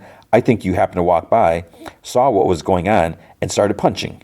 And Joel's like, Tommy didn't do anything. I talked to the kid you beat up, Joel, and the officers who got called to the scene. I'm not stupid. And if you and Tommy weren't my sons, you'd both be in juvie right now. And then Joel's like, you're not going to hurt him. Dad goes to the fridge, takes out 2 beers, opens them, puts one in front of Joel. He motions him to drink. Did I ever tell you about the time I stole a candy bar? He's like, I was 10. Grandpa found out, made me give it back, made me apologize to the cashier. And then we went home. Just before I got out of the car, man, he just punches his hand. He broke my jaw. It's like there's blood everywhere. Grandma thought I was dead. It's like my mouth was wired shut for 2 months. Everyone knew why. It was humiliating. And Joel's like, if you know what it feels like, then why? So Dad's like, that's not why I'm telling you this. It's like, okay, yeah, I've hit you. And I've hit Tommy, but never like that. Not even close. I mean, maybe I go too far. I don't know. I don't know. But I'm doing a little better than my father did. And when it's your turn, I hope you do a little better than me. So he gets up, wipes his eyes, puts his hand on Joel's shoulder, and then he goes back out on patrol. We see Joel and Tommy lived a life of getting hit, getting in trouble. But his dad went through worse. He's trying to be better, but I guess, whatever. He can't really help it. So then we see adult Joel goes into this bar. Seth is behind the bar. And he's like, the new guy. And Joel's like, been here 2 months, Seth. And Seth's like I said, he got something from me. So Joel takes out a big Ziploc bag with Lego bricks. And Seth's surprised. He's impressed. He's like, my grandkids are going to love these. And he asks him, he's like, how'd you find them? Joel said he searched the old homes by Hoback. Seth's like, well, I searched those homes. And Joel's like, well, I know where to look because I'm a smuggler. And you're and he just Seth's like, I wasn't always this. He takes out a bottle for Joel. He's like, I was a cop, Milwaukee PD. He takes a drink. He's like, so a trade's a trade. He's like, we can make what you want and have it to you by Friday. And Joel's like, no, I need it by tomorrow. So Seth looks at him. He's like, vanilla or chocolate? He's like, say vanilla. It's easier. So Joel's like, vanilla. He's like, oh, and I need one more thing. He's like, no, you got a lot of them. So he goes home and he's like, wait, is Ellie still sleeping? He has this big bone. He saws off the end of it, the joint. He starts sanding down, up this piece down. And then he's basically making parts of a guitar, fretboard. So he's fixing his guitar. Carves a butterfly on it because there's butterflies or moth. It's like a moth, actually. So he's put strings on it, checks, tunes it up, checks out his work. Then he hears a thud downstairs, and Tommy calls up to him. So Ellie wasn't home. He has Ellie. And then she's like, where'd you come from? And Tommy's like, she's on painkillers. And Joel's like, what happened? Tommy says that she was working KP and she burned her arm. And Joel's like, well, how? So Tommy lets Ellie answer. He's like, And she's like, I pushed it right up against a pot. And Joel's like, you did this on purpose? She's like, I was like, here we go. And then I fudging went. And Joel's like, what? Why? And she's like, no one saw. I was on my own. And I took it off and it was all red and melting and gross. And you know what it smelled like? Pork. And then Joel's like, who let this happen? And Tommy's like, what do you mean let? He's like, who saw this coming? He's like, I was eating my dang dinner. And she's like, ow, it hurts. And Joel's like, easy, baby girl. It's like, easy. So Tommy's like, Dr. V ran over to the clinic. He's going to come by here later with another shot. And she's like, I just really wanted to wear short sleeves again, which is what she said to Dina. She's like, I'm sorry. I'm really sorry. And Joe's like, shh. It's like, it's okay. And she puts her head on his shoulder. He's like, it's okay. You're okay. So it's weird seeing them still so when they're close. So then there's shots of random things. You see Switchblade cassettes, including Aha's Hunting High and Low, which has Take On Me. There's butterfly drawings pinned to the wall. Ellie's sleeping in bed. She wakes up. She goes down. Joel's in the kitchen. He mutters. He's like, gee, it, Seth. So there was a cake. Ellie reads it. Happy 15th birthday, Eli. And Joel's like, well, let's hope Seth bakes better than he spells. So he goes, gets some plates and stuff like that. He turns around. Ellie's already dug her hand into the cake and is eating like this ungrateful slob. And she's like, he does. It's really good. So Joel chuckles and he just drops his head. Ellie laughs. It's like, how's that funny? It's so rude. So he tells her to stay right there. He has something else. He tells her to close her eyes. She closes her eyes and just licks her fingers. And he's like, okay, turn towards me and open. Then her eyes go wide. And she's like, whoa, what's this? And Joel's like, some folks call this a guitar.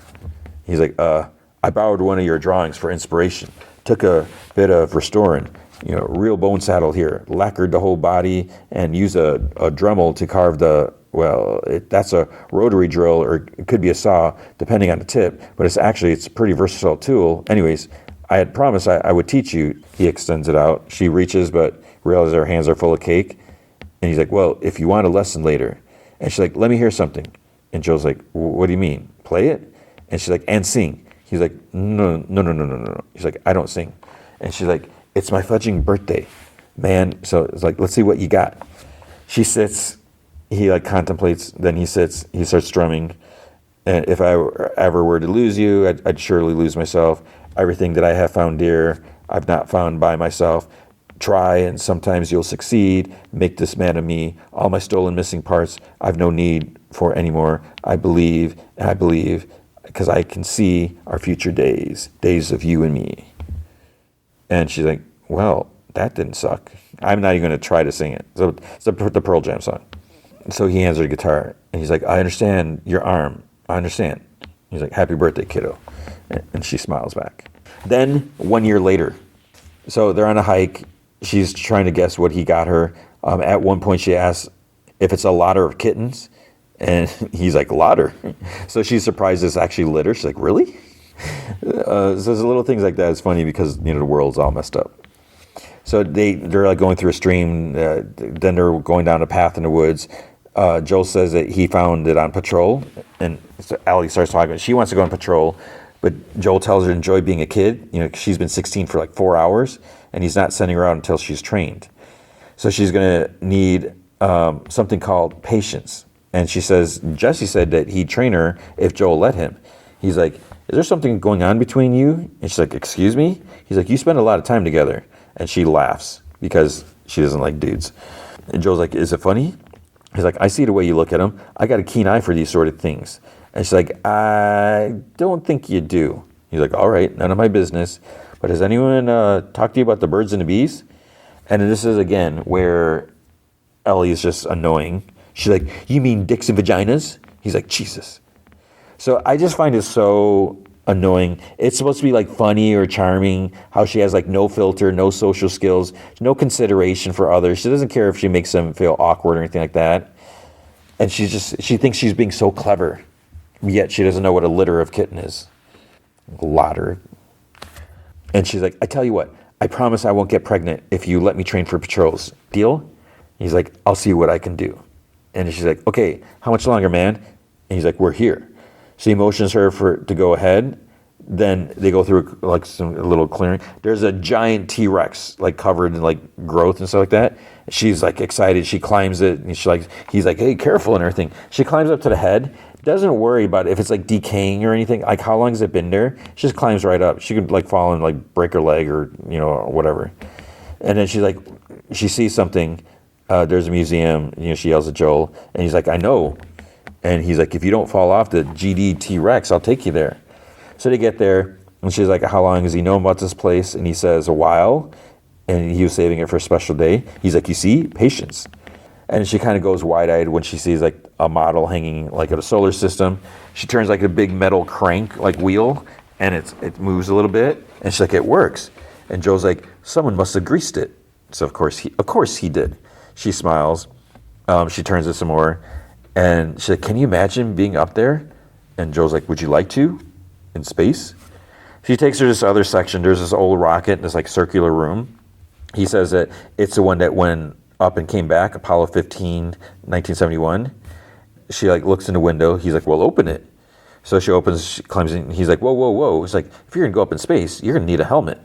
So he picks up a stone, or he gives it to her. He's like, pick one.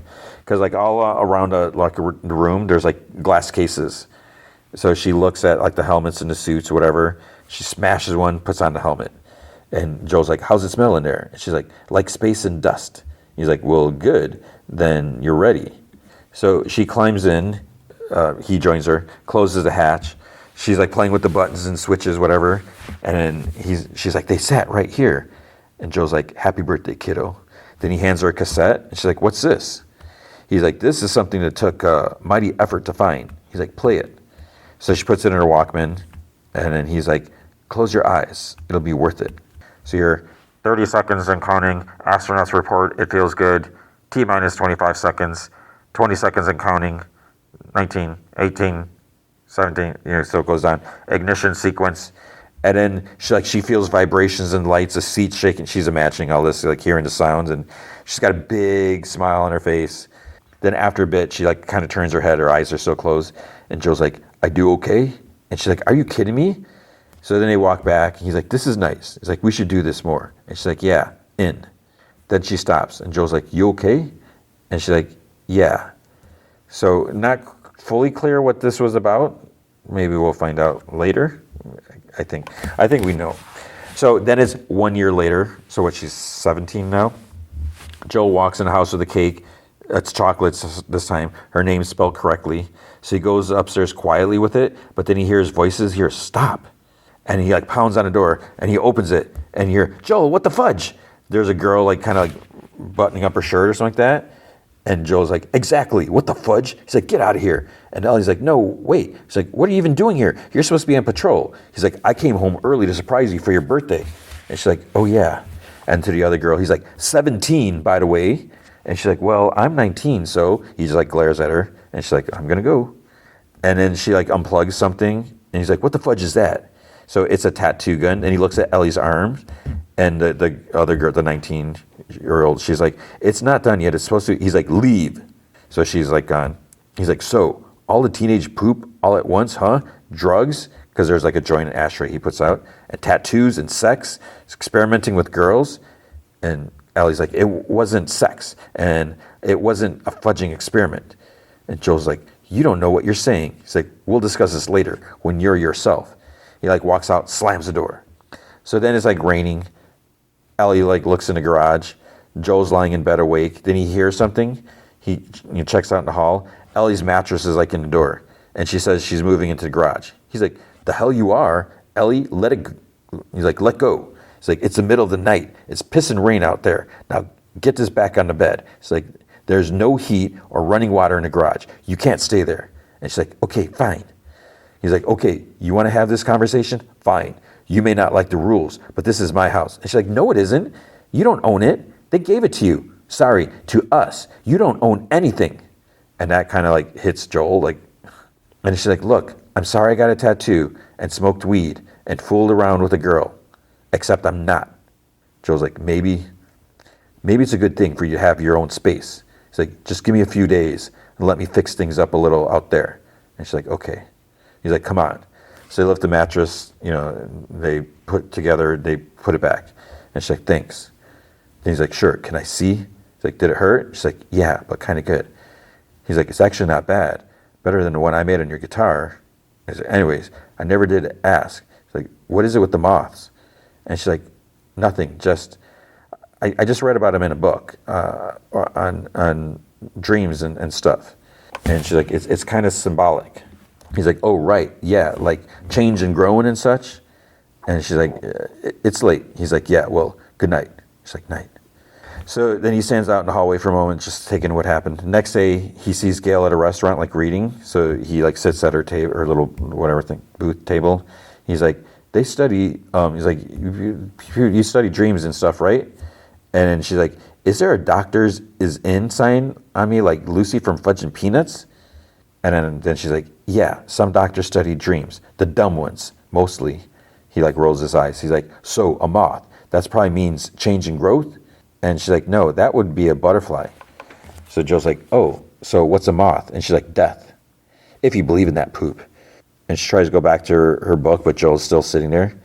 And she's like, why? He just shakes his head, gets up. And he like walks away. Ellie's like packing up her clothes, records, posters, and like pictures of moths. Then it's 2 years later, so she's 19. Ellie's sitting on her bed in the garage, and she's like, okay, so I've been thinking, or wondering, thinking for a while now about Salt Lake City. I just want to understand it. So I wrote down some questions, okay?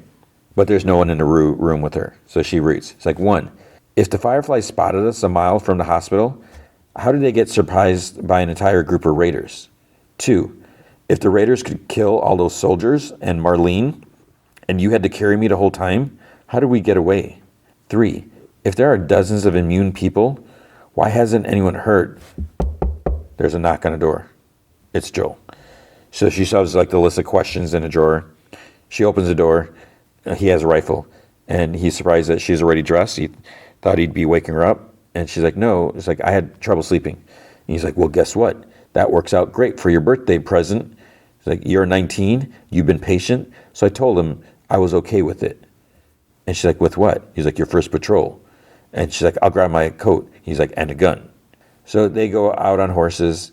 Ellie's asked, like, what's the record for number of kills on a training run? He's like, 0. He's like, this is the safest trail we got. He's like, got to start easy. And she's like, great, happy birthday to me. He's like, come on. He's like, binoculars. And she's like, why? There's nothing out there. He's like, I know, but this is about learning the ropes. Pretend. Part of the rules, stick with your partner. Scan the countryside. Be ready for anything. Then, of course, she can't take it seriously. And she's like, oh my gosh. And he's like, what? He's like, there's a big squirrel with a little squirrel and they're doot. She's like, we should probably report that. So instead of saying, fine, let's go back, he's like, we'll skip the scanning for now. It's like, she's just, He says that, it's like, this is nice though. It's like, reminds him of the old days when it's just them on the trails. He's like, he knows that she's got stuff going on, but it'd be nice if they could do this kind of thing more often and just spend time together. Long pause, and then she's like, yeah. He looks back at her, he's like, are you okay? And she's like, yeah. Then he says, looks like something's on her mind, but then the radio calls him. There's infected north of Pinnacle. Eugene and Adam need backup, and he's the closest they got. He says that he'll be there in 10. He tells Ellie to go back to Jackson, and she's like, no. He's like, Ellie, it's not safe. Go back.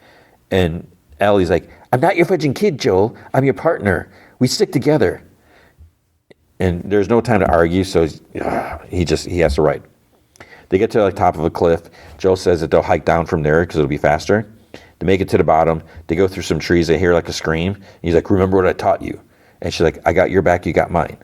So they walk like kind of like back to back, moving, like alternating or whatever. And then a horse comes running through, like with like dragging a rider, like still stuck to the part of the saddle. So they go in the direction it came from. Ellie sees another body. I don't know if it was an infected person or what, but then she sees Eugene like against a tree, and she moves towards him, and Joel's like, Ellie. And then to Eugene, he's like, you clean? He's like, He opens his shirt, and he shows that he was bit like through his undershirt, like just like below his chest. Joel's like, are there any more? And Ellie's like, Joel. And then he's like, are there any more? And Eugene's like, other than me? No. Joel keeps his rifle on him. And the dude's like, look, I figure I got an hour. So this is what we do. We go back to the gate. They let Gail out, keeping her at a safe distance, of course. And I say goodbye. Joel's like, we can't do that. Eugene's like, yes, we can. And he pulls out a pistol on them. He's like, yes, we can. And Joel's like, you're empty. Because the way the gun's like, when it's like empty. He's like, oh. He's like, no, Joel. He's like, I got to go back. I got to see her. I got things I got to tell her. Things. He's like, you don't understand. Joel's like, I do. But we have rules, and it can't happen. And Ellie's like, wait. She's like, hold out your hand. And she moves a little closer to Eugene. She's like, hold out your hand. Now count slowly, clearly, from 1 to 10. So he counts, and Ellie tells Joel that he has time. So, they tie him up to bring him back. And Joel gives her a hard look. And Ellie's like, Joel, let him see his fudging wife, please. So he's like, get the horses. I'll walk with him. We'll meet you on the trail. She starts walking, and she stops, and she looks back at him. And he's like, I promise. So she goes. Joel and Eugene walk. Eugene says that it makes you cold at the cordyceps. Then he gets confused, or I think which way to go. Joel's like, turn right. So then he reaches this big lake, and Eugene's like, oh, it's beautiful. And then he's like, oh. Joel's like, I need you to not turn around. And Eugene's like, no, you can't. He's like, you can't do this to me, Joel. And Joel's like, if you have last words for her, I'll pass them along. And Eugene's like, last words for her? It's like, no, I need her last words for me. I'm dying. I'm terrified. Joel lowers the rifle a little bit. He's like, I don't need a view. I need Gail to see her face. Please, let that be the last thing I see. And Joel's like, if you love someone, you can always see their face. So Eugene kind of like takes off his glasses. He stands, he looks out. He's like, I see her. So then we see a shot like further up, like above the trees and everything. And you barely hear a poof, and like birds fly up. And then we see Joel, like he's standing there looking. Ellie comes with the horses and he's like, I'm sorry. And then they ride back, dragging the body wrapped up. So Joel's like, I'm going to radio ahead, let them know. When we get there, I'll tell Gail what she needs to know and nothing more. It's the right thing to do. He's like, Ellie, because she won't like look or talk to him. He's like, I had no choice. So inside the gate, Gail is, Tommy brings Gail down. Joel's standing there.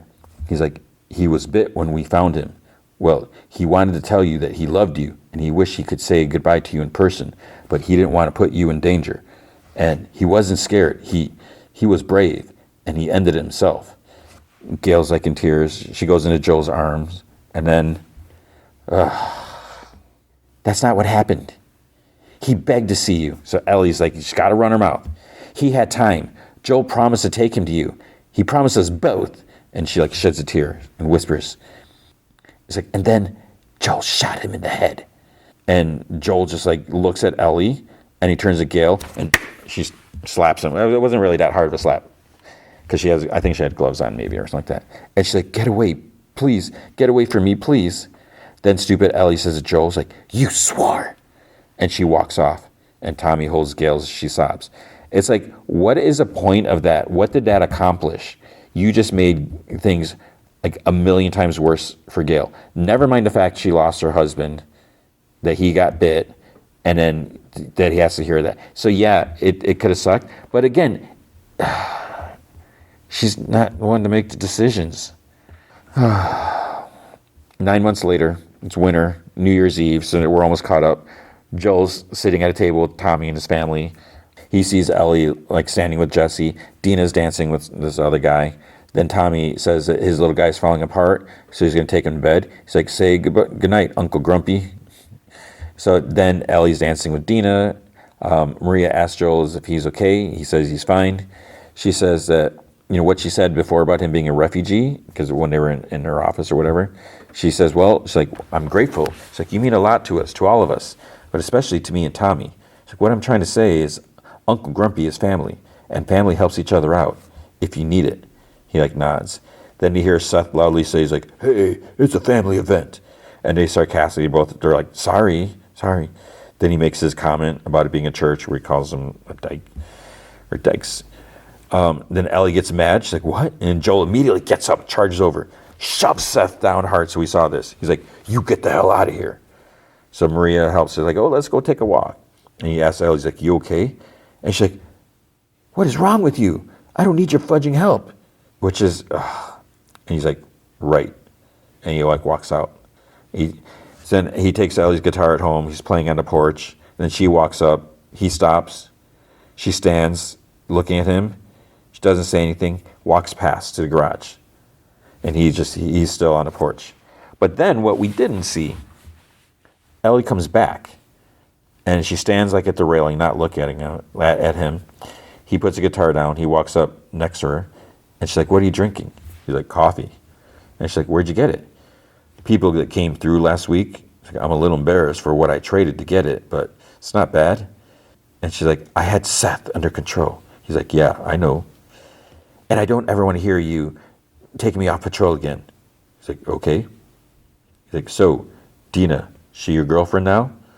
He's like, no, it was just one kiss. Didn't mean anything. I don't know why she did it. He's like, but you do like her? And she's like, I'm so stupid. Joel's like, look, I don't know what Dina's intentions are, but, well, she'd be lucky to have you. And then Ellie's like, you're such an a-hole. You lied to me. You looked me in the eyes and you lied. And it was the same face, same fudging look. But I think I knew already. I knew this whole time. So I'm going to give you one last chance. Tell me what happened with the fireflies. And if you lie to me again, we're done. Were there other immune people? He pauses and he shakes his head. Were there raiders? Continues shaking his head. Could they have made a cure? And his eyes are like, he's almost in tears, or like tears are like welling up. And he nods. And she sheds a tear too. Did you? And he nods. She's like, and Marlene? He continues nodding. Eyes are full of tears. And he's like, making a cure would have killed you. And she's like, then I was supposed to die. That was my purpose. My life would have fudging mattered. But you took that from me. You took it from everyone. He's like, yes, and I'll pay the price because you're going to turn away from me. But if somehow I had a second chance at that moment, I would do it all over again. And she turns and like looks at him like in shock. She's like, because you're selfish. He's like, because I love you in a way you can't understand. Maybe never will. But if that day should ever come, if you should ever have one of your own, well, then I hope you do a little better than me. And she's like, I don't think I can forgive you for this, but I would like to try. And they just like look at each other. Then it cuts to Ellie standing in the rain, walks through Seattle like towards the theater. So after she was with what's her name, like, where's Abby? Where's Abby? That's the end. So it's like, oh man. So that's probably gonna be the last we'll see of Joel. The last of Joel. It's so sad because he cared so much for some reason. And now he's gone. So we'll see what's next for Ellie and Dina and Jesse. And are they going to find Abby? How many episodes? I think there's, was there one episode left? Yeah, there's one episode left.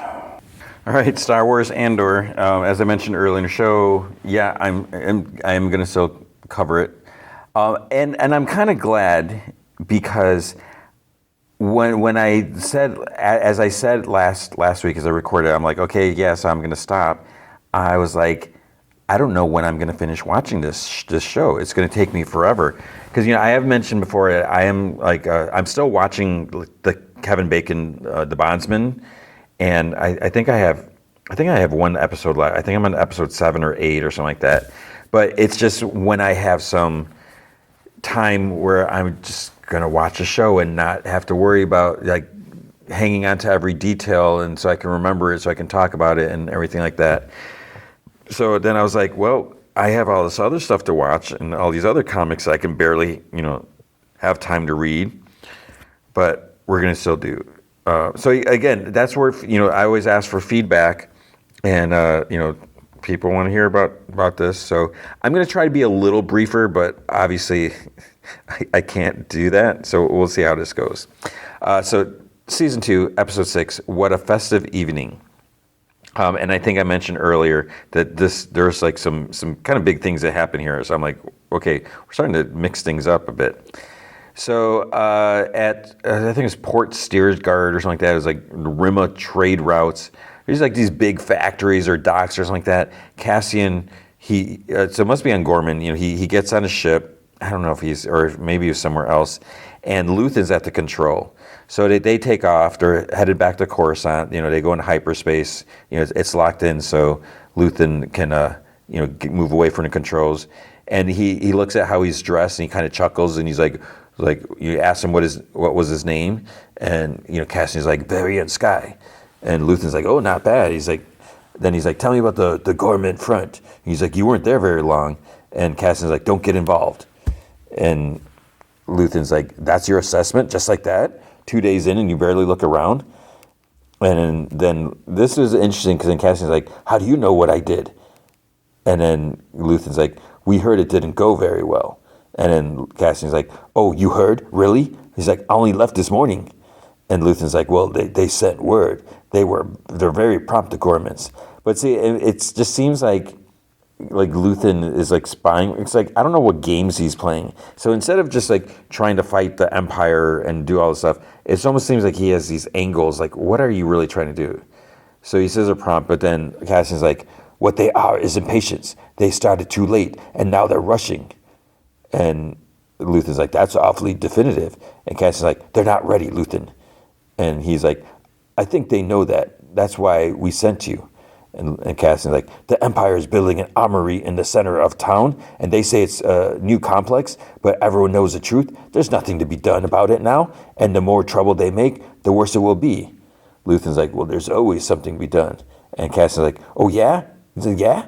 They have a plan. They want to hijack an Imperial transport to prove something that everybody already knows is true. Who's going to care about that? And Luthen's like, the Empire will care. And Cassian's like, exactly. In a place where they know nothing about fighting, they'll be crushed. And Luthen's like, they're finally wanting to do something, and you tell them to be careful? Cassian's like, it doesn't matter to you, does it? And Luthen's like, it doesn't matter. Gorman's in play, a new front line against the Empire, a chance for that. That's a triumph. You're thinking small. You're thinking like a thief. And Cass like, I'm thinking like a soldier. And then Luthen's like, think like a leader. Think about a planet like Gorman in rebellion, a planet of wealth and status. And Cass like, and if it goes up in flames? Luthen's like, it will burn very brightly. And Cassian scoffs. He's like, I'll skip this one. So Clay gets a message at the antique shop. So, Luthen calls her, and he's like, wasted time. He's like, this place isn't what we need. So it's like, it sounds like he's agreeing with what Cassian said, even though he's complaining about it. She's like, we knew that already. And Luthen's like, I thought seeing it in person would make a difference. But it's like, how much did he really see? He didn't see it. It's like Cassian did. And she's like, well, I have a customer waiting. And he's like, you were sourcing another item? And she's like, it's being delivered as we speak. So it's like, okay. Then we see like an exchange. Someone's sitting on the steps. They have a bag. Someone else comes. And I was like, wait, what's going on? Then what I realized, and this, if I apologize for an earlier episode when I'm like, what the heck is this? Why are these two people looking at each other? What's it mean? I totally forgot from season 1. So this character here, when I'm looking, I was like, wait, she looks familiar. Then I was like, oh yeah, because they showed in the recap at the beginning. So Vel Sarth, what is her name? Sartha? She's Mon Mothma's cousin. She was on the one planet where Cassian went, and when that guy Tay, I forget what episode it was, when he was like pushing Mon about like, oh, I lost all this money, I'm gonna go talk to Skolden, I don't know what I'm gonna do and everything, and like Mon Mothma and Luthen are like what's going on, and everything like that. And then we see after the wedding party, after the reception, he gets into his vehicle and he's got a new driver. And then a woman happens to be walking by. It's Vel, because she's there because she's Mon's cousin. And then when she sees the driver, it's like, why is she looking at this woman? The woman was Cinta. And Vel and Cinta were a couple. So I feel so stupid that I totally blinked on who they were, because I feel like Vel's hair was like blonder in the first season, and now it's almost like kind of redder. I could be totally wrong about that, but I totally blinked, and then I was like, that's why they were staring. And what we find out is they kind of hadn't seen each other, so they were a couple. They still care about each other, but something must have happened, and they're separate. They're separated, whether they broke off the relationship or just the fighting in this rebellion is just whatever. So she sees her, she recognizes her, and she's like, oh, what are you doing here? So she's on the steps, and there's some exchange of something.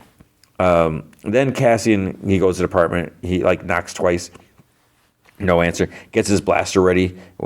So he enters, and then Bix like walks in from the other room, and she says she had a feeling he was coming. So they smooch. He comments that she cleaned the place up, and she says like, "Well, if we're staying, might as well." And he's like, "Oh, you even got flowers," and she's like, I think she said they were pricey or something, whatever. But then she asks if the trip went okay, and he's like, "Well, it was different." So she's like, "Well, who were you?"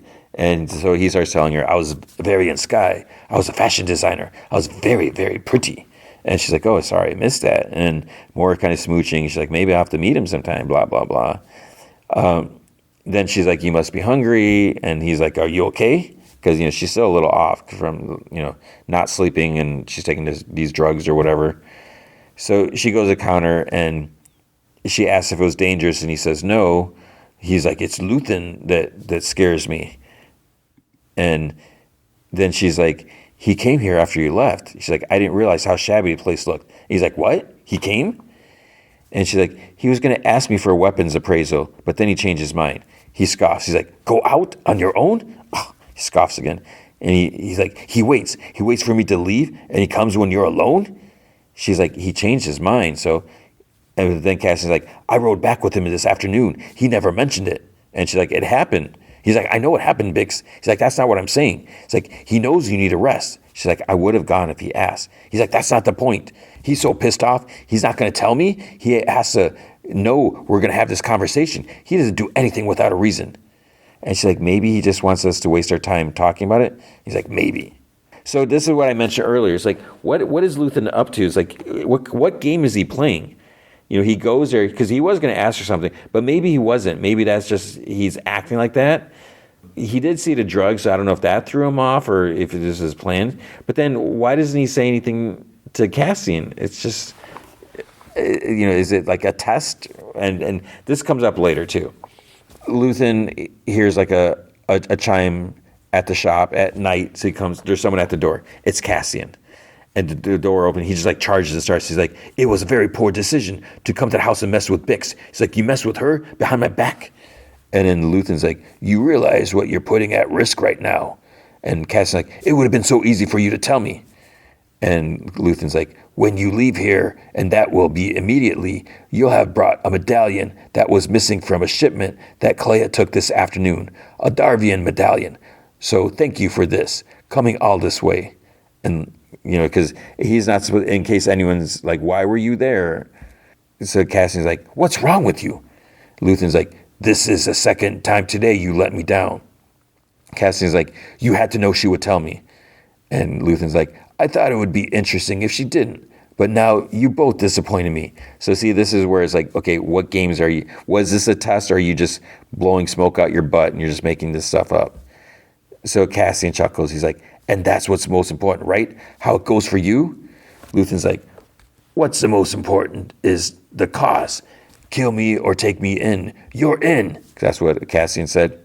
He's like, oh, but Gorman looks too painful. Bix is too vulnerable. And Cassian's like, I give you everything. And he's like, this is everything? This fury? This lack of control? Violating every protocol we live by? Soft on Gorman, but willing to protect Bix at any cost? And Cassian's like, we are not droids, Luthen. And Luthen's like, we are not who we were when we started. Bix has to pull it together, or you will have to decide at one point it becomes too large a problem. Unless that's what you're doing right now. And Cassian's like, oh, no. He's like, that's going to be up to you. And Luthen's like, I want her as strong as you do. And Cassian's like, it would just be easier if I was alone. If I came to you with part of something, you want my blood, you help me work this out. And he's like, thank you for the medallion. And there's like silence, and then he scoffs and he walks out. So Partagaz, the Imperial officer, like kind of big boss, whatever, he sees a couple dudes in the hall. He's like, oh, just two I wanted to see. It's Lonnie Young and the other guy, I forgot his name.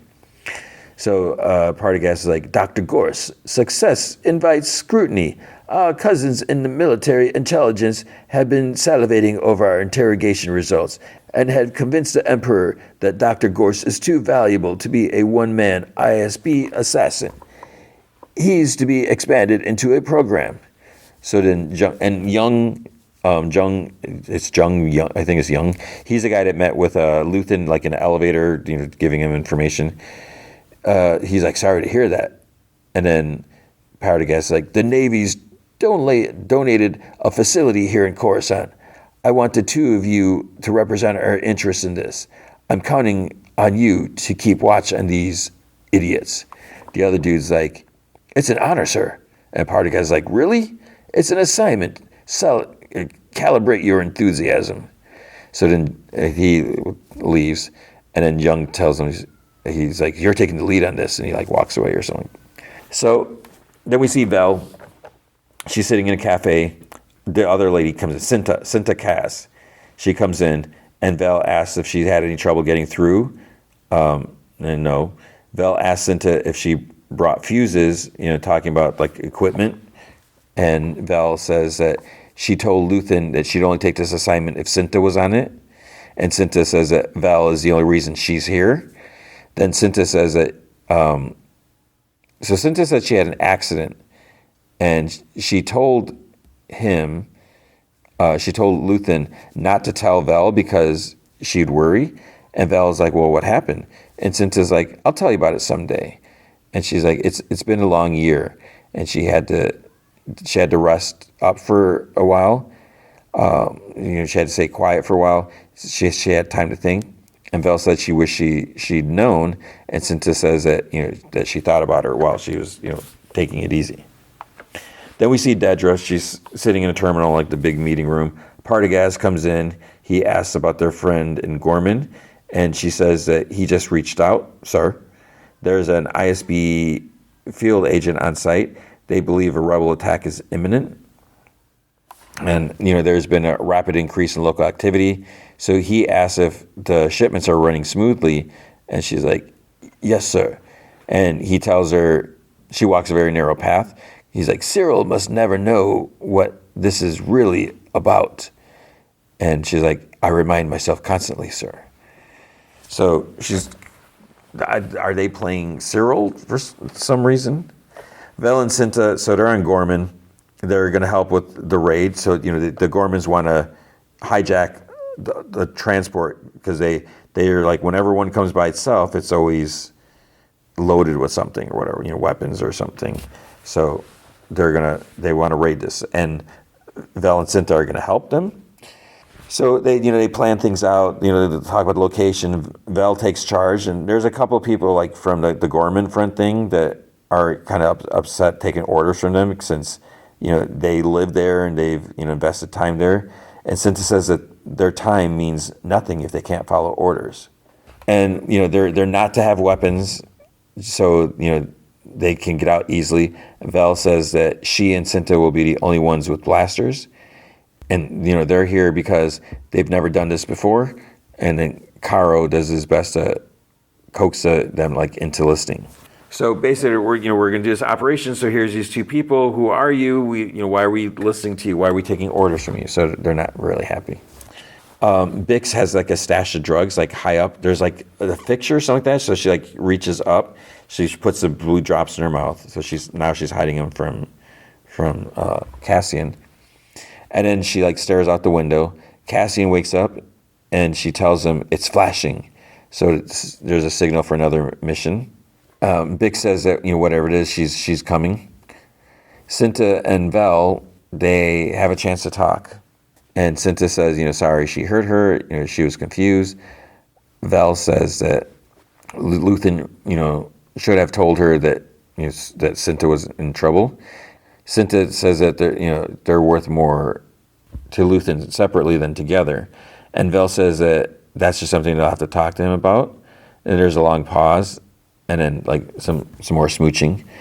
At the Imperial Senate, so like Senate, the big Senate chamber with all like the floating things and everything, the Oath Keeper, he's addressing everyone. There's like the Oath to the Empire, like chanting or whatever. Mon is upset. She rushes out. It's like, is she upset because they're saying this oath to the Empire? So this is what, when I watch this, I'm like, am I forgetting stuff? Outside the antique shop, a driver's arrived for Clea and Luthen. They're about to go somewhere. Mon and Perrin, they arrive at a fancy gathering. So this is a Skolden, his party thing, and with all his antiques are going to be on display. Bail Organa comes up, so I'm finally at the point where, was it Benjamin Bratt is playing him? And this appearance, I don't know if he's going to appear later. This is like, they could have done without it. He just basically, says some stuff. He's free, his last investiture party of the season or something like that. And he tells him, he's like, oh, you're in for a show. So he's just there, I guess he was in there, whatever, but he's like, I'm heading out. So then, at the big Imperial room, Partagaz calls for an Imperial security protocol. and everyone has to exit the control center immediately for security reasons. But Dedra's there, and she's like standing there, like, I don't know if she's frozen, if she's nervous, like, what does this mean? At the big party, Davos Skolden, he greets Mon and Perrin. It's also funny because there's like paparazzi droids, like Senator Mothma, and like trying to take their picture. Skolden asks Mon if she's spoken to the children since they've returned, and they're like, talking about the wedding and everything like that. On Gorman, the transport crew is getting ready. Cyril, he's actually watching them through binoculars, like hidden somewhere. He radios up Partagaz and Dedra that they're setting up now. Partagaz asks if they're on schedule with the targeted shipment, and Cyril says that yes, they're all set there. Luthen's, he's at the party, he's chatting and laughing with like some rich alien people, whatever. He looks over at Clea, and she's talking to the lady that I guess works for Skolden, the one that told her before that there was a forgery. So she says that she doesn't know what to do. She's so sick about the forgery. Skolden's been relentless, and she's like, you haven't told Luthen about the reappraisals, have you? And Clea, she insists that she hasn't, because she says she promised, didn't she? But obviously she did. Young and the other Imperial dude they're also at the party. So this higher ranked dude, I think we've seen him before. I forgot what his name was. He's like, how'd you get in here? So then the other soldier dude, he says that Partagaz had an emergency, and he tossed them the invites. So Velcinta and the rest of the hijack team, they're waiting in alleys and like, because there's like this one kind of tunnel that they talked about, and then the transport starts up. It starts going by because they're waiting for the single car, because the transports, I guess they send them like in groups, and when it's a single one, that's the one with like all the ammo in there. So we'll see. But the fact that Cyril's there is like, is this a trap? Luthen's moving through the crowd. He comes up to Mon. So they step up the window to talk. She says that she hasn't heard from her cousin Vel, and Luthen's like, oh, she's probably just being careful. And Mon asks him to tell her to check in with her.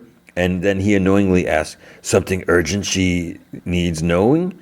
And Mon's like, yes, I care about her. So they're told it's showtime, for the Skolden collection awaits. So Clea goes up to Lonnie, to Young, and she's like, perhaps you remember me. You came to the shop to find something for your wife? And he's like, what are you doing here? And she's like, we had a fascinating conversation. And she whispers, your friends will think we're flirting. There's no harm in that, is there? And he's like, are you out of your mind? And she's like, do as I say, and everything will be fine. So Val is told the target's en route. Skolden says that, they always like to feature something fresh to the collection up front. He shows her the latest edition. He says that the man who helped them acquire is actually here, because Luthen's like walking in. Skolden introduces, because director Krennic is there. What's his name? Ben Mendelsohn. So he's back. And so Skolden introduces Krennic to Luthen. And then Skolden says that he probably knows Senator Mothma and Perrin. Krennic says like, oh yeah, we've seen each other at, committees or something like that. And Mon, she makes a dig at him. She's like, how pleasant to see you free of the witness stand. And he like chuckles softly. Perrin steps forward. Perrin asks like, what's the new edition? So Skolden starts talking. Meanwhile, Clea and Young come in, and she's got him by the arm, and she's like practically like forcing him around. She says that she wants to show him something special, and he quietly asks if she has any idea who's in this room right now, and she's like, you're not smiling. He's like, this is suicide. Clea's like, it's my favorite object in the collection. I was heartbroken when we sold it. And softly she's like, Luthen will tell them that's why I'm so keen on visiting it. So the transport, meanwhile, it goes over. They put these like pulse like mines on the ground. So when they pass over, because it's like a hover transport container thing.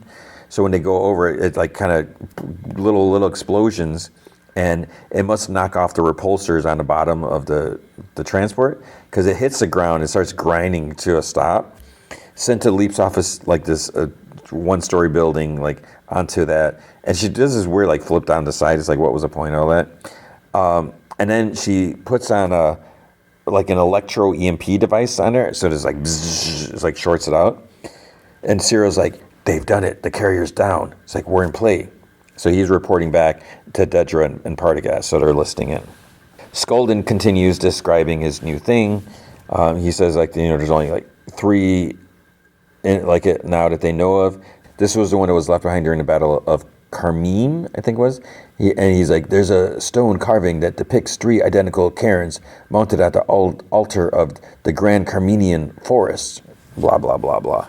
Clea is running her fingers along the top, like the grooves. There's almost like a maze on the top, like this big circular thing. So she's running her hands on it, and she tells Jung to move slightly to his left, and he whispers like, "Tell me what you're doing."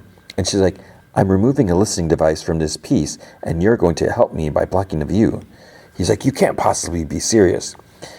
She talks about like random stuff about it, like a piece or whatever, and like the planet, whatever, like where it came from or something. She unscrews like this piece at the bottom, like kind of a circular piece, and then he asks, she's like, what was she going to do if he wasn't here? And Clea's like, anything I had to. This is do or die, Lonnie. So move to your left and listen closely because we may be tested. So she takes her brooch off and then she presses it or something like that, and like some pieces kind of snap out to like make a tool. So sort of like it's probably like a screwdriver or something like that. With the transport, they unload the crate, they open it and they say it looks good. So I guess there's like weapons there. I thought it was going to be like all like empty or fake or something like that, but maybe there's still more to whatever the Empire is doing. So they continue. So they slide it down this like side tunnel to the sewers. It goes down there, and some guys grab it and they shove it onto like their own transport.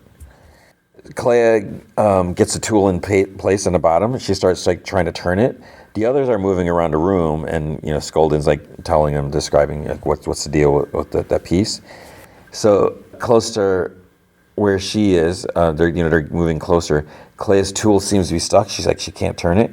Krennic and Mon are having like this mini debate, and Clea tells Young that the tool is stuck. Then Luthen, he's like, you can see he's like watching her. So she tells Young to move right, and he's like, I'm walking away. She grabs his hand. She's like, do as I say. And she tells him to put both hands on top to hold it steady. And you can see with the tool, her hand's like bleeding now. It's like she's like squeezing so hard trying to turn whatever the thing down there. Outside of the transport, this big dude walks towards like where all the stuff's going down. This other guy, I don't know if it was his name wasn't Eli. I don't remember what it was. But he tries stopping him, and the guy's like doesn't want to listen because he's determined to see what's going on. So the rebel dude, he pulls out this little blaster, and the big guy's like, "Is that a toy?" He's like, "It better be," or he's like, he's gonna shove it somewhere or whatever. And then he tries pushing it, and then the blaster goes off, but to the side.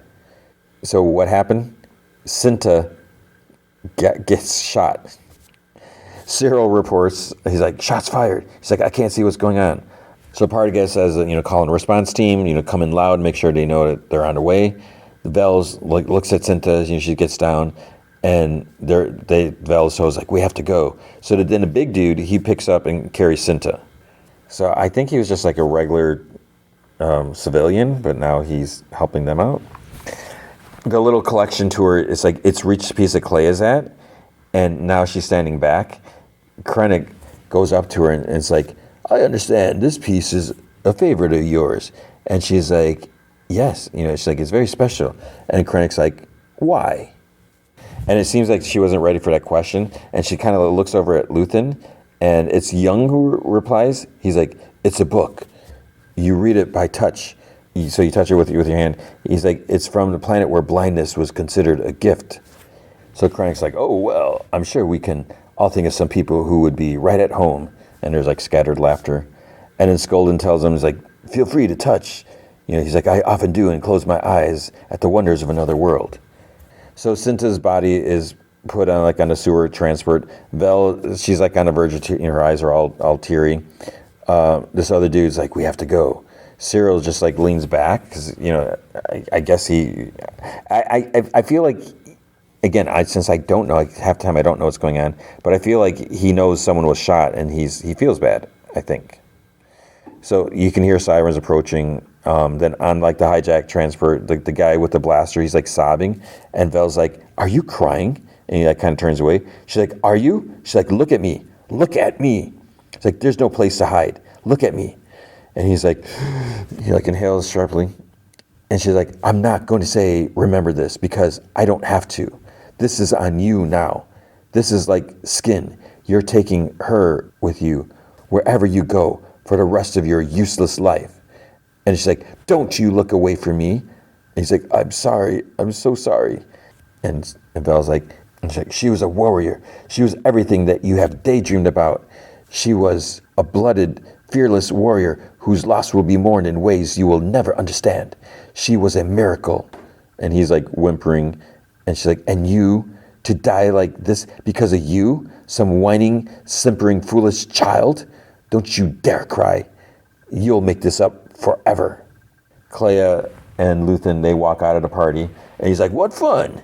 And she hands him like the device, and she's like, "Yo, welcome." And Luthen's like, "My face hurts from smiling." And she's like, "Complain all you like, it worked." He's like, "We should have killed Krennic while we were up in there." And they both chuckle. Meanwhile, Dr. Gorse. So here's the thing. I totally forgot. For some reason, I was thinking Dr. Gorse was dead, that he wasn't around, but he's still alive. So he's still a creepy, doing the mind torture stuff or whatever we assume. So he walks in his room. Bix is waiting in a corner, like to the side of the door. She pulls out a blaster and she tells him to get in the chair. And he's like, "I know you." So she puts a thing like on the back of the chair, like a little device, and it makes like kind of handcuffs, like binds over his like arms and legs.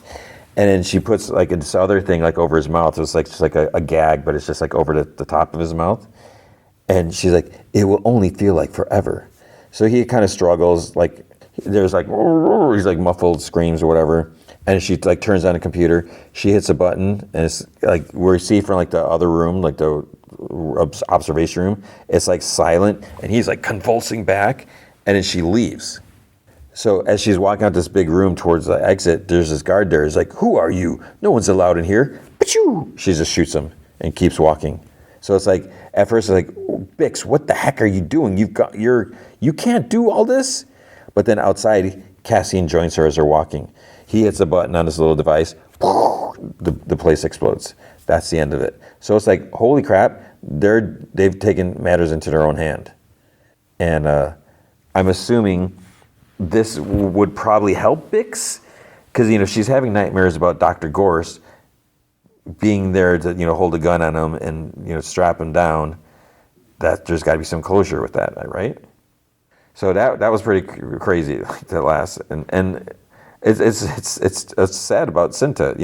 They were Cinta and Val were apart. They got back together, and then she dies. But I guess that's casualties of war. So that was episode 6.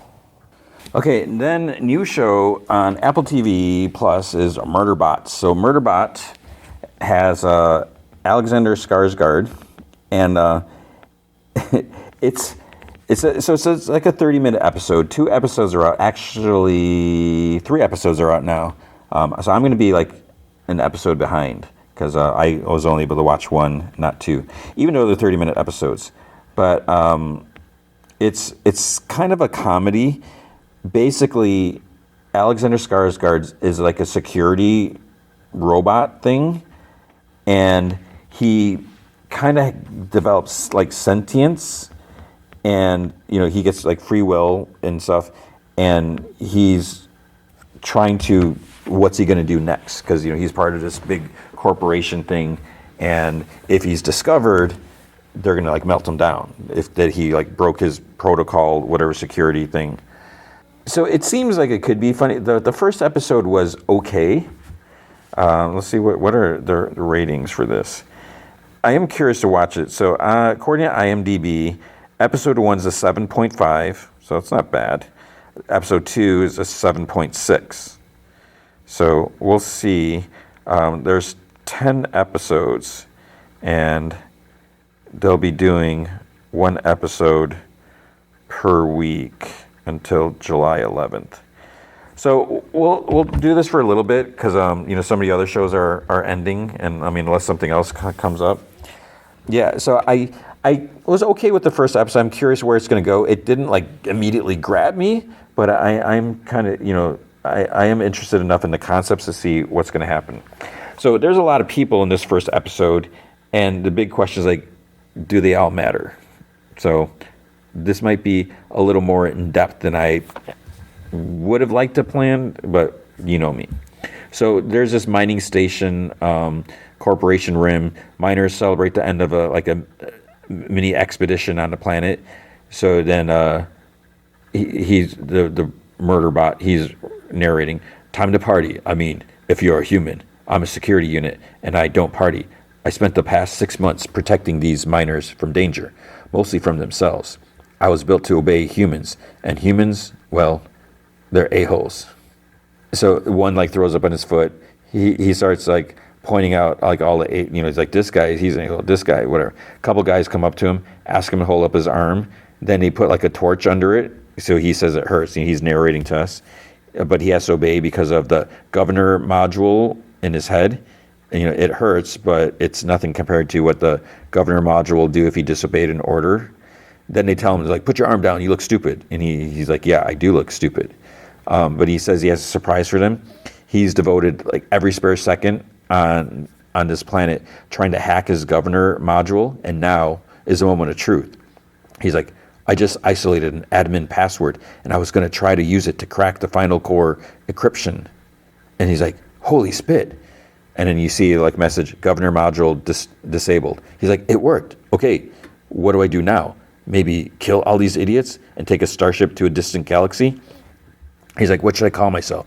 Security unit 238776431 just doesn't have the right ring to it. And he's like, how about freedom unit or roguebot? He's like, no, that sucks. He's like, maybe murderbot? Murderbot. He's like, all right, let the adventure begin. So we get the intro. It starts off like an assembly line. It's a little like CG-ish, or maybe it's AI, I don't know. But then there's like a planet. You see like little like CG robot shooting and people and blah, blah, blah. So then we see him standing on a planet, mining survey, OQ17Z4Y or something, edge of Corporation Rim. He mentions how he was back at work for the company that still owned him. And he's like, what else was I supposed to do? He's like, the moment they figured out I was rogue, they would track me down and liquidate my organic material. And then they'd recool the rest of me for spare parts. So I was biding my time working for a new set of a-holes, but these weren't your usual greedy psychopaths. They were weird. He's like, they were a bunch of hippie scientists from some tiny non-aligned planet out in the middle of nowhere. They had come all the way to port free commerce in their handmade clothes to try to outfit their expedition to get insurance. They were fresh meat for the corporation salespeople. So the salespeople, try to sell them on different things. They say that they really need to select a sec unit to take, so security droid. One scientist like, we thought that the planetary surface was safe. They tell her that it's safe within defined tolerances. They'd be more comfortable with one. They mentioned that the government controlled things, so they'd be completely obedient. Another scientist says, well, that's the problem. It's like, they are not comfortable with the idea of a sentient construct being required to work for them. She's like, it feels it's tantamount to enslavement. Then the sales dude says, well, whatever you believe, this deal will not go ahead without a sec unit. It's like, because they won't bond them, so it won't happen. The lady's like, well, how would it work? The sales lady pulls up like a whole menu of different models and price points. She shows like the newest model available. It's a perfect blend of power and performance. They show like, oh, look, there's one in the flesh or in the armor. Then the scientist lady asks like, well, what's the one behind it? Someone's like, oh, that's a piece of crap. And the Murderbot narrates, he's like, that's me. The main sales dude's like, yes, what is behind it? The sales lady says, that's a refurbished model. It's being phased out. Shouldn't really be in there. One of the scientists like, which would be the least expensive? And they're like, well, that one, but you get what you pay for.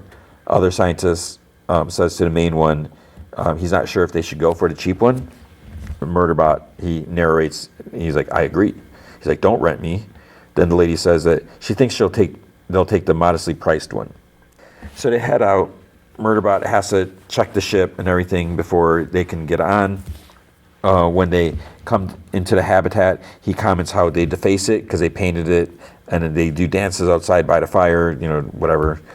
He kind of introduces everyone. Arata is a biologist, was married to, she's married to Pin Lee, the lawyer, so they're two women. And Arata had a thing for Rathi, who is a dude who was an expert on wormhole travel and made his own jewelry. But Rathi didn't realize because Rathi had a thing for Pin Lee. So he got a weird triangle thing going on. Judging from their pulse rates, they were contemplating sexual activity. Horrible. Everyone admired Mensa. She's the head of the expedition and an expert in terraforming. She had about 5 million children. You're like, okay, 7. Garathan was an augmented human. He had implants that modified his neural capacities and allowed him to interface with data systems. He's like, obviously he couldn't process as fast as me, so, whatever. And then there's Baradwaj, was a geochemist who was secretly hoarding soap in her room. It's like, overall, they didn't demand much attention, which is great, because I had made a huge discovery with my government module hacked. I could now access the combined feed of entertainment channels on the company's satellite. I had watched 7,532 hours of content since then. So he lists some shows that he likes. The Rise and Fall of Sanctuary Room. This is a show that he really likes. It has John Cho as the captain of a ship or something like that. And apparently Clark Gregg I must have missed him. Then down in this kind of crater down this cliff or whatever hill slope, scientist says another, he wouldn't be so creepy if he didn't just stand there, staring at us. The other one's like, he can hear us. The first one's like, no, he can't. Up on the top, Murderbot's like, I could. I just didn't care. So he goes back to showing a scene of the show, but then there's a threat detective warning. He was distracted thinking about the episode, so he kind of missed the warning. Then he calls out to Professor Baradwaj and Dr. Arata. He says he's hearing a subsurface anomaly. He suggests they come up here while he checks it out. One of the scientists, Baradwaj, whatever, she's like, oh no, it's we're finally onto something. I want to get to the good stuff. Murderbot repeats, but they say that they're fine. Thank you. And he tells them to run. He runs on. He starts going down the slope, but he actually he's almost 2 big giant leaps down. He starts shooting, and this giant sort of centipede thing comes out with big huge mouth and teeth. It grabs one. He keeps shooting. Then its mouth. It actually just kind of bit the barrage, whatever her name is, but then its mouth encloses around Murderbot. He's mostly swallowed, but he keeps shooting. He shoots a giant hole in its side, keeps shooting. It retreats, and he is able to get out. He tells Dr. Arata to come with him because it might return, and he picks up the professor. Arata's kind of frozen with fear, and he's like, she was totally out of it, just staring at my guts hanging out because he got bit. Because he was bit on the side. There's a big chunk missing. He says that he's got to do something, and what he did next wouldn't have occurred to any other sec unit because no other sec unit was that stupid. He shows his organic face, the face, the helmet, whatever reveals Alexander Skarsgård. He's like, stay calm. It'll be okay. You have my word. She slowly nods. She takes his hand to stand up. Inside, the others react. One asks if they're okay. They land their ship thing, and Mensa runs out. Murderbot says Professor Baradwaj needs immediate stabilization. He'll send ahead to the hub system to prep the med bay. Rathi says that he'll get the survey equipment. Murderbot's like, stop. And Pinley's like, the equipment doesn't matter. It's not worth your life. And he's like, sorry, my bad. Murderbot needs permission to enter the hover, or I think they're at their habitat thing. Mensa's like, of course. As a head to get medical assistance, Murderbot's surprised that they discarded equipment. He's like, how long would it be until they realized there was something wrong with me? He's like, I had already made a big mistake. What if they caught on and turned me into the company? He's like, without a governor module, I could do whatever I wanted. It's like, now what decision was best for me? And then He's standing there, and then he starts shooting them like in the head. He's like killing them. And I'm like, what the heck? And then he gets in the pilot seat. He's like, boldness and all. But then he's back to standing in like the back of where he was. He didn't really shoot him. He's like, but what would be the point? It's like, this piece of poop hopper couldn't take me to another planet. It's like, I'd be stuck here. So maybe, I think they're back on a hopper, not in a habitat yet. He's like, so he'd be stuck here. He's like, not even able to download more media. Plus, I didn't necessarily want to kill them. I mean, unless I had to. So the hopper lands by their habitat. Grathan, the augmented dude, he comes running out. He's like, oh, why weren't we alerted to predators in that dig area? He goes out to the gurney. One scientist says, maybe it was a poopy, out-of-date maps. They go in. Mensa asks Murderbot if he's coming. He says, one moment. He'll go do a security, he'll go to the security ready room once he's run some more perimeter checks. And she's like, but you look terrible. He's like, I'm still within operating parameters. She's like, you're not losing as much blood anymore. He's like, I've sealed my arteries and veins in the compromised areas.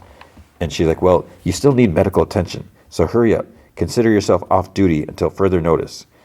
And then he thinks to himself, he's like, look like I got away with the whole putting the helmet down. These people were clueless. Garathan says that the sec unit is dangerous. They should shut it down now. Arata said that it saved her life. He says it's a dangerous piece of equipment and it's malfunctioning. Garathan, shows them a video from Arata's feed where, he took off his helmet and he says, it'll be okay. You have my word. So, he continued talking. He's like, tell me, Dr. Arata, what planet are you from originally? Do you have children? What are their names? Garathan asks, like, have you ever seen a sec unit act like this? Mensa says no, but she doesn't know much about sec units, except, what's on the entertainment feeds. Rathi's like, yeah, where they go rogue and kill the people they're supposed to protect. Arata's like, okay, so it was being nice to me. What's wrong with that?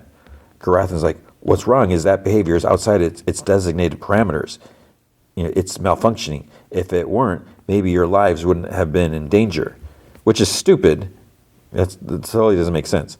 So like, hub system must have warned the sec unit about the local predators. Arata's like, well, I didn't see anything like that on the company database of fauna. Garathan's like, because it wasn't doing its job properly. So Garathan is like a piece of crap. Pinley comes in and says, according to the scanners, the professor is doing well. And she sits. She's like, are we talking about the weird sec unit? Garathan's like, thank you. Rathi's like, Garathan wants to poop can it. And she's like, why? Garathan's like, because it's a killing machine. Do we really want to be around a faulty killing machine? Mensa's like, I don't want to be around any kind of killing machine, but clearly we need security. Arata's like, the company ship doesn't arrive for another month. Mensa's like, even if we launch an emergency beacon, it'd take a week for them to arrive traveling through a wormhole. And since Professor Barad, whatever her name is stable, I was like, I don't think we should launch the beacon. The stakes are too high. Pinley's like, how do you know we can't turn it off? It's owned by the bond company, right? They probably don't want us, to junk their spyware. Rathi's like, I didn't know it had a face. Arata's like, yeah, it's kind of a sweet face. Rathi's like, yeah, it kind of is. And Garathan's like, ugh. Murderbot's like, I heard all that and saw it from several angles. It's like, that was quite the understatement. So when Mensa said that she didn't want to be around any killing machine, he sees that. He's like, without me, they'd all be dead in a week. Fortunately, my organic parts could be reprinted. So there's like this machine that's like kind of knitting, his side up. He's like, I turned up my pain sensors for analysis and let the repair cubicle do its thing. My flesh started healing, but there's only one way to effectively dull the pain. He decides to watch that one show. So it's like a romance-based show. Mensa calls to him. Systems say that he's at 80% and awake. So she's like, come to the common area, please. He like looks at his outfits just like sitting there. And he's like, my armor is not done repairing itself. And she's like, that's all right. Just grab one of the crew uniforms. He's like, one of the crew uniforms? And then there's a male voice like, just get in here, sec unit. So it's probably Garathan. He looks at his armor, which it almost looks like normal fabric. So it must be like some weird material. Scan says the repair process at 72%.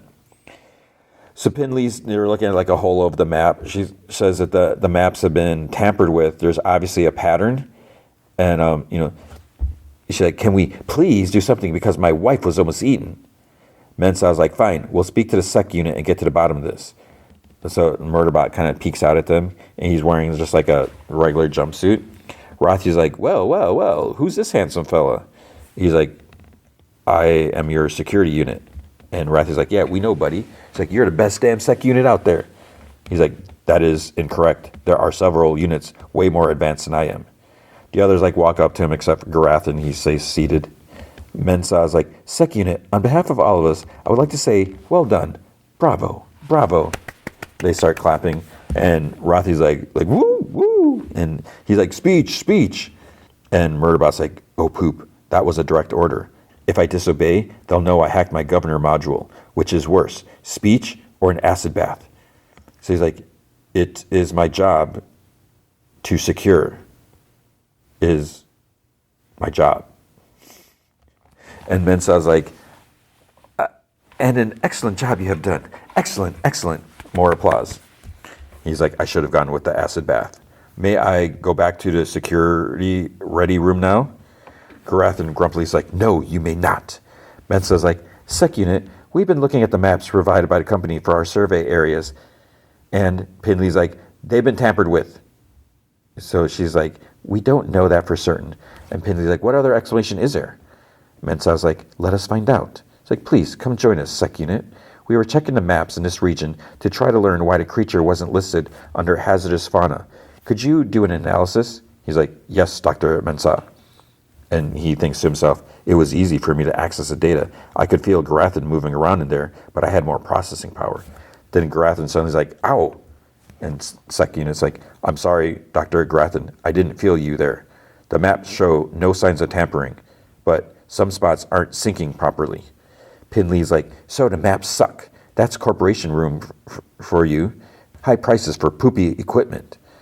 And so it's like so elegant and professional. Arata's motions to her, like looking at sec unit, and Pinley's like, oh, but not you. You're great. Rathy's like, so just to be clear, we never know where those monsters will turn up. Arata's like, no, they're not monsters, Rathy. They're animals. And he's like, it chewed Baratha nearly in half. She's like, that was just an animal doing what animals do. So there's more arguing, and then Mensah's like, sec unit, did you know about this before? And he's like, no, Dr. Mensah. And Garathan's like, why not? And Murderbot thinks to himself, because I didn't give a poop. But he says, information access protocol, Dr. Garathan. I don't get access until the expedition leader nominates a survey area. Mensah's like, well, we could go take a look at one of the affected areas. And Murderbot's like, well, I wouldn't advise it from a security point of view. Garathan tries dismissing him. He's like, thank you, sec unit. But Mensah's like, sec unit, you know you can stay in a crew area if you like. Would you like that? And he's kind of like wide-eyed, almost. He's like shocked. He's like, And she's like, or not. Whatever you need. I need to check the perimeter. And he walks out. Garathan, anyone else feeling it doesn't like us? Arata's like, I don't think he needs to like us. Garathan's like, you're right. It doesn't need to like us. It needs to keep us safe. Arata's like, which it did. And Garathan's like, tell that to Baradwaj. But he did warn them, and they refused. He warned them twice. So why hasn't anyone mentioned that? Why isn't he? Mensah tells Garathan that he's sounding paranoid, and he's like, am I? Outside Murderbot stands, he's like, Garathan had a point. I mean, I wouldn't trust me. Lately, a fragment of memory from before I was refurbished kept popping up. 7 seconds of something bad. Was that me causing all that carnage? I didn't like thinking about it. Honestly, I didn't like to think at all. I preferred to watch my shows. The characters were a lot less depressing than real-life humans. These ones were stressed out, and that was starting to stress me out. Garathan kept checking on Baradwaj as if he could do something the medbay couldn't. And then it looks like Baradwaj wakes up, and he continues. And Mensah was having her own issues with Baradwaj's injury. Her heart rate was spiking, a panic attack. So psychological danger, not physical danger. Therefore, not my problem. She felt responsible, I guess, being the leader. Personally, I thought the creature with all the teeth was responsible, or the company, whatever. All these relational currents were disturbing. All of that human stuff, feelings and exchanges of words and fluids, I didn't want them to pull me into it. I couldn't let them, because if they did, and they realized I was rogue, there's a knock. The hell was it now? And he's like, yes. Mensa's like, sorry to disturb. You're not disturbing me. She's like, I saw your status report. She pauses because he's like naked and she sees he has no genitalia. And I was worried about you. Are you all right? To himself, he's like, eye contact. I should have pretended to be in stasis. He's like, I'm fine. She's like, you are very good with Dr. Arata. Very impressive. He's like, impressively stupid. Was I trying to get caught? Wait, was she onto me? Did she know about the hacked governor module? And she's like, I didn't want to bring you. Did you know that? He's like, no. But then Tim, narrates, yes. She's like, the bond company insisted that we bring you. They wouldn't insure us otherwise. Are you sure you're all right? I'm fine. Okay, I'll see you in 8 hours. If you need anything before then, please send me an alert on the feed. Thank you, Dr. Mensa. He's like, okay, bye. Then he's like, that was horrible. Was she getting suspicious or was she getting involved? Well, either was dangerous. Who knows what I was capable of doing? And his eyes kind of flicker, like kind of light up yellowish or whatever. He's like, the memory scene like shows again. People screaming. You see like a bot blasting away. He's like, stay calm. It'll be okay. And that's the end of the first episode. So it's intriguing. I'm curious. We'll see. There's just so many people to try to remember their names. I was like, wait, what was? Yeah. So we'll see where it goes. I most likely will cover the next episode next week. All right, now the movie feature Mission Impossible: The Final Reckoning. So finally, it's crazy that the thing because the last movie, Mission Impossible: Dead Reckoning Part 1, and it's weird that they didn't call this Part 2; they just called it The Final Reckoning. So that came out in July 2023, so 2 years ago, which I guess that makes sense. Let's just go Rotten Tomato. So critics, the critic score is a 79%. The popcorn meter audience is a 92%. So people are enjoying it. So I went, all of us went Thursday night showing. And like I said, it was a big theater. It was packed. It was Thursday. It was like a 7:00 show, and people seemed to enjoy it. They were in, and so that was kind of cool because sometimes when I go to the early showings, there's not a whole lot of people, but there's a lot of people there. The movie is projected to make 80 to 110 million over the 4-day weekend. So I'm assuming that includes Thursday, Friday, Saturday, Sunday. Thursday, Friday, Saturday. No, Thursday, Friday, Saturday, Sunday. So it'll be Friday, Saturday, Sunday, Monday. I don't know because it's Memorial Day weekend. I don't know why that threw me off so much. And it apparently made 8 million during the Thursday showings, which doesn't sound like a whole lot. I don't know, but that was a franchise record. I guess it normally hasn't made that much, which that seems weird. I would think that last one, it's 2023, yeah, because even in 2023, when that came out, my daughter and I went to like this special fan event, and I think the tickets were a little more expensive, just a tiny bit more expensive. This might be a theater thing. I don't know if it was a studio thing. But then, you got like a mini poster and like a pin, was it an IMF pin or whatever? I can't even think now. Overall, the movie, and let's just talk about it. So since they're talking about money, the budget for this is 300 to 400 million. Which is crazy. And apparently, as I record this, it's at 13.9 million. That needs to be updated, because that doesn't really include much. So what can we say about this? One, I'd say the movie, I enjoyed it. It was fun. It's not perfect. It's very long. It's almost like 3 hours long. And it's kind of weird in a way because because the big question is like, is this the last movie in a franchise or not? Because it's called The Final Reckoning. There's a lot of callbacks. They kind of like really summarize everything.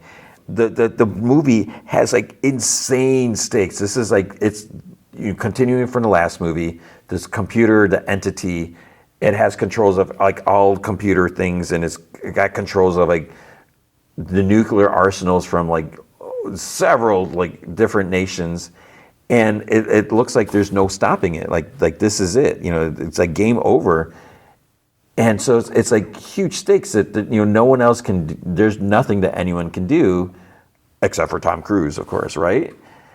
We still have Gabriel, which he's annoying, and but it's just like huge stakes, and it's crazy. It's almost ridiculous. So the first, it's almost like the first hour. They go over everything and just like all like lots of flashbacks to the past episodes. So that makes it feel like it's the last episode. Like they're celebrating the franchise because the first movie was '96. So it's like it's crazy how long these movies have been made. Of course, it's like Tom Cruise is the only one. So they go through all these different things and. They do a good job. So I don't want to sound like I'm just like knocking the movie, but there's some like big action scenes, and then there's like some not necessarily. They're not all like big crazy action. There's like some smaller moments too, but there's a lot of suspense in some stuff. There's a lot of like underwater like. Obviously, it's not really spoiler, but like Tom Cruise has to go back to the sunken submarine, and this is at the bottom of the ocean. And you're like, how is he going to get there when there's so much other stuff going on? So there's gets to be some very very tense moments, and there's a lot of like deadly like hand to hand fighting and just everything. So I feel like if this is what you want in these movies, you want this like big crazy action and all this stuff, and just seeing how limited they are. Because like I said, the stakes are so high, but it's like the government's not really. They're kind of on their own. They have to they have their own team, but they have no one to rely on, no one to follow. This is it. So the fact that things are so big, so it's like how are they gonna just do everything, and it's just it's kind of crazy in a way.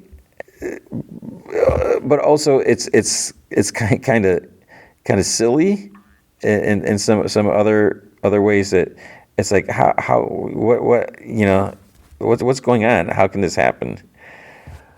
Just some minor things that we'll say. I'm still kind of bummed, and this isn't a spoiler unless you haven't seen the last movie. The fact that they killed off Rebecca Ferguson. I feel like. She was such a cool character. She was a total badass, and she had her big long history. And it was cool having her in multiple movies, like returning. But to me, it felt like they kill her off just so they could bring in Haley Atwell. And I like Haley Atwell. Obviously, this is Agent Carter, right? But at some point, it's like trying to figure out like what is her role with this. And one of the things that bothers me about a lot of the movies, it's like I feel like Tom Cruise, whenever he's saving like the damsel, it's always like a pretty damsel, and or like everyone, it's Hollywood, right? So everyone has to be pretty, which just seems kind of silly. It's like if Haley Atwell wasn't so pretty, would he still like pursued her or dealt with her like the way he did? Because like throughout this, in the beginning, and I won't say like what happens at the end, if anything, but it's like, wait, are they together or are they not? And I don't know if that's ever really been, and it's like, me, it's like I've said this before, it's like, we don't need romance. It's like, just because you have a male and a female, it shouldn't be like automatic, like they're going to get together. But it just feels like in a lot of these movies, the Tom Cruise goes, and it may go back to be like with his wife and or with the in his past, where maybe he's just trying to save the woman. Not maybe it's a little sexist, but maybe he feels like that's what he has to do to make up for like his past mistakes and that. It's like, okay, whatever, we just have that. But so Haley Atwell, and she plays an important role. Obviously, she's good. Ving Rhames, it's good to see him. He's just like so like likable and everything like that. It's like you don't want anything to happen to him. But again, if this is the last movie, everyone may not survive. You got Simon Pegg, Benji. He's great.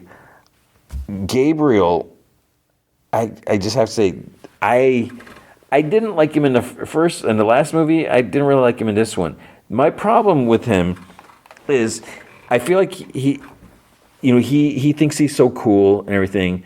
Just he's lined up with the entity somehow, and he's tied to Ethan's past. But there are some parts in here. I don't really remember so much in the last movie, but in this one, there's part where he's literally like cackling. There's part where like they're driving cars and he's like trying to like knock into the vehicle that Ethan's driving, and he's like, or if you've seen part of the trailer, like there's this whole plane thing where like Tom Cruise is hanging on a plane, he's doing that stuff, and he's like, I was like, wait, you're trying to kill him, but you need the thing that he has, and he's just like, it was just so like over the top, mustache twirling, cackling villain that I didn't really care for him. Now in the last movie, Pom Klementif, who many of us know as Mantis from Guardians of the Galaxy, I wasn't, she's good in Guardians of the Galaxy. I'll admit that. Where it's not my favorite character. The way the character is written and behaves sometimes, I get it, but so not necessarily my favorite character. But in the last Mission Impossible, she kind of did some of the cackling stuff too. When she's driving like the big army transport thing, chasing after Ethan and Grace, Haley Atwell, she's like smashing cars and stuff, and she's like laughing and stuff like that. It was a bit much. All she wants to do is like kill, apparently. But here, I feel like she has a chance. Like the character is like redeemed a little more, where she's a little more she's a lot more likable, and it's. I feel like she has a better role here. So that was good. And then if you saw the trailer, Tramell Tillman, who we may know as Seth Milchek, Mr. Milchek, or Mr. Milkshake from Severance, he's in this. He's like a captain on a submarine, and while it's may not be like the biggest role, and he doesn't have he's a captain of a submarine. You got to be pretty straightforward and no nonsense. But you can see just some of it, like some of Tramell, like there's something about him. I mean, I'm so fascinated with his performance, like just the stuff that he does in Severance, like while a lot of times, he's being the straight man or whatever, just like, doing this, no nonsense. But then every once in a while, he's able to just cut loose and just give us something. And it's like, what the heck is going on? And so you kind of get a little sense of his sort of like attitude or sassiness or whatever you want to call it. So just as soon as he appears on screen, I had a smile on my face, because I just think he's such a glorious actor, and it was great to see him. So that was fun. There was another character. It was like a callback from some. And it was cool to see that, but I don't want to spoil that. So we have Nick Offerman. He does a good role. Angela Bassett was the president. She was really, really good. I liked her as a president. I mean, I want to see like more of her as that. So that was nice. Oh, also Hannah Waddingham from Ted Lasso. She's in here too. So there's a lot. But aside from that, it was a good movie. Once you get past the first part, and it wasn't that bad. But it is a long movie, and it does keep you. I feel like it does a good job holding your attention and everything like that. There's just so much going on. And then as you're watching, it's like, wait, if this is the last one, who's gonna survive? Would they actually do something to Ethan?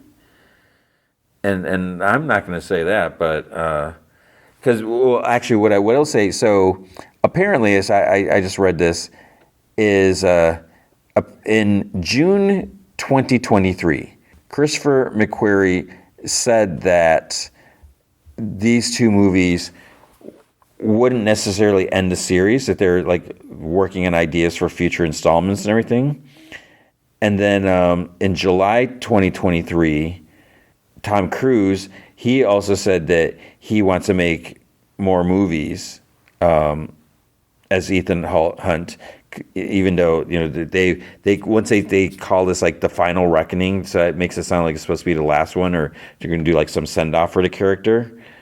But then I guess during the premiere, Tom Cruise told a Hollywood Reporter that this film is the last one in the franchise, and he's like, the film isn't called The Final Reckoning for no reason.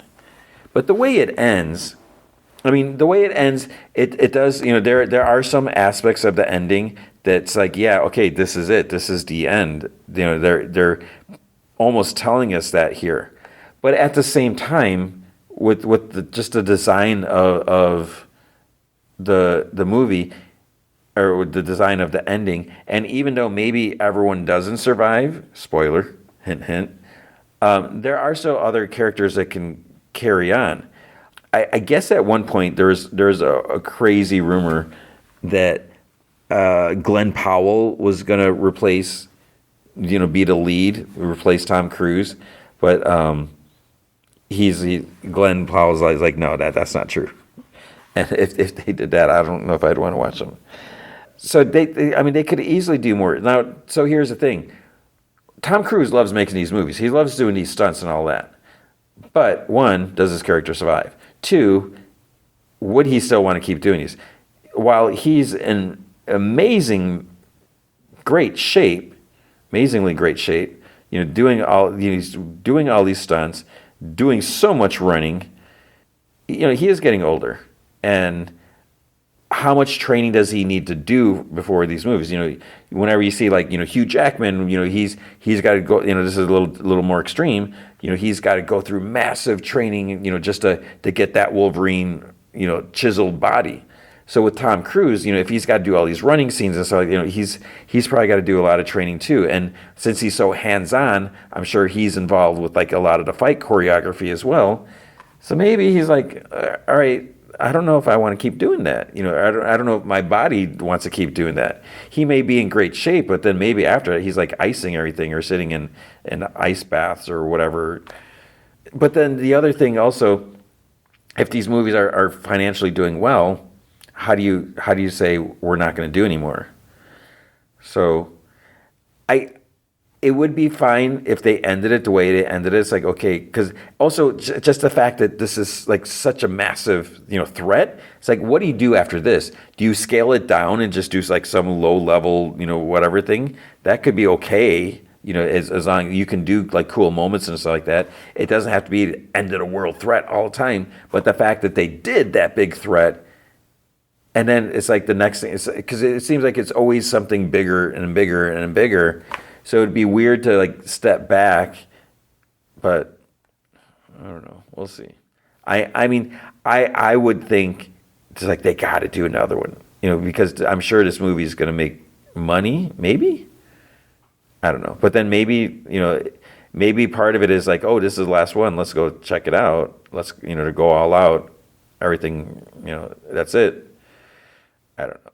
So I enjoyed it. It was a lot of fun, and definitely it's worth seeing in a theater, seeing it on the biggest screen as you can, see it with like a really good sound system, so you just feel that noise and everything. But yeah, it was good, and yeah, I approve of it. So I enjoyed it. So I think you should watch it. And if you haven't watched the last one, or it's been a while, so if it's been 2 years, it is available on Prime. It's included with Prime, so you can watch it there and then check this out. So you should definitely do that. And thank you for checking out this episode, but that is going to be the podcast for the week. So big thanks to Andrew Loken. He is a big, awesome supporter. You can be a supporter by going to patreon.com/gmanfromheck. Any amount you can commit to will be awesome. If you commit at the Rick Jones tier or higher, you get access to the secret podcast from Heck, which is an additional 30 minutes of podcast entertainment every single week. And we're diving back into the Hobgoblin classic issues. Who is a Hobgoblin? Who wasn't a Hobgoblin? And so forth. And what does Spider-Man have to do to try to stop him? If you can't commit to a monthly commitment, you can also help out by going to coffee.com/gmanfromheck, and you can buy me a virtual cup of coffee or two. That's ko-fi.com/gmanfromheck. So what is going to happen next week? Next week's movie is going to be Karate Kid Legends. So I'm really curious about this. I'm not super excited over the fact of the movie. It's like, okay, do we really need another Karate Kid movie? The Cobra Kai series was good. It was satisfying. We had a nice conclusion. And it's like weird. It's like it wasn't even that long ago. It was just like, was it just a couple months, if that? And then now we're coming back. So I'm assuming it's going to be in the same continuity, that's taking place after those events. But we're probably not going to see any of those characters because like all the kids are like off in college, right? So Sam's in Okinawa, and Miguel who knows where Miguel's going, and all that. So it would make sense that we don't see them. I would hope that they have the actress that plays his wife, because she's great in there. Because it would just be weird if it's like just Ralph Macchio and no one else, So we'll see. But I'm excited. I never saw, and I keep meaning to look up. Is Jackie Chan playing the same character that he played when he did the Karate Kid movie? I hope so. That would be cool, but I guess it doesn't have to be, because I don't know if he played Mr. Miyagi, and now he's just back. But yeah, I was always under the impression that he was playing a alternate reality Mr. Miyagi or something like that. I don't know. So we have that. Now, I didn't mention earlier, Lilo and Stitch came out. I'm kind of bummed that I'm not seeing it. I will see. I don't know if I can squeeze it in or not. I don't know. No promises. But I do want to see that, to see how it is. But maybe I'll just wait till it eventually comes to Disney Plus. I don't know. As far as like new shows, it doesn't appear that there's anything new coming on. There was a movie on Apple TV that came out Friday, Fountain of Youth. So that, I think, who's in that? John Krasinski, Natalie Portman, and I feel like there's someone else. Oh, Isa Gonzalez. I really like her. I can't wait for was it three body problem, whatever? It's like I want that second season. When's that coming out on Netflix? I don't know. I mean, I'm kind of curious to see that. I don't know if I'll see that, especially since I'm still doing Star Wars. So we're gonna have Star Wars, Last of Us, but see, like Last of Us, we have one episode. I mean, maybe I cover one of these things the following week. If things start slowing down, but I think. I don't know how many Doctor Who's we have. We might only have like one Doctor Who and one Last of Us. We're getting close to the end of those. I may pick up some stuff later. There was also that Fear Street Prom Queen, but I think a Rotten Tomato looks like it's at a 32%. So maybe I shouldn't say that. Well, we'll see. So I hope you are doing well. I hope you're having a good time. And depending on when you listen to this, if you served, it's Memorial Day weekend. If you served at any capacity, thank you. That's massive. We're so lucky to have people to do that. But I hope you are doing well. I hope you're finding time to relax and take care of yourself and do fun things. And I hope you remember, it was my birthday. But I hope you remember, be good to each other.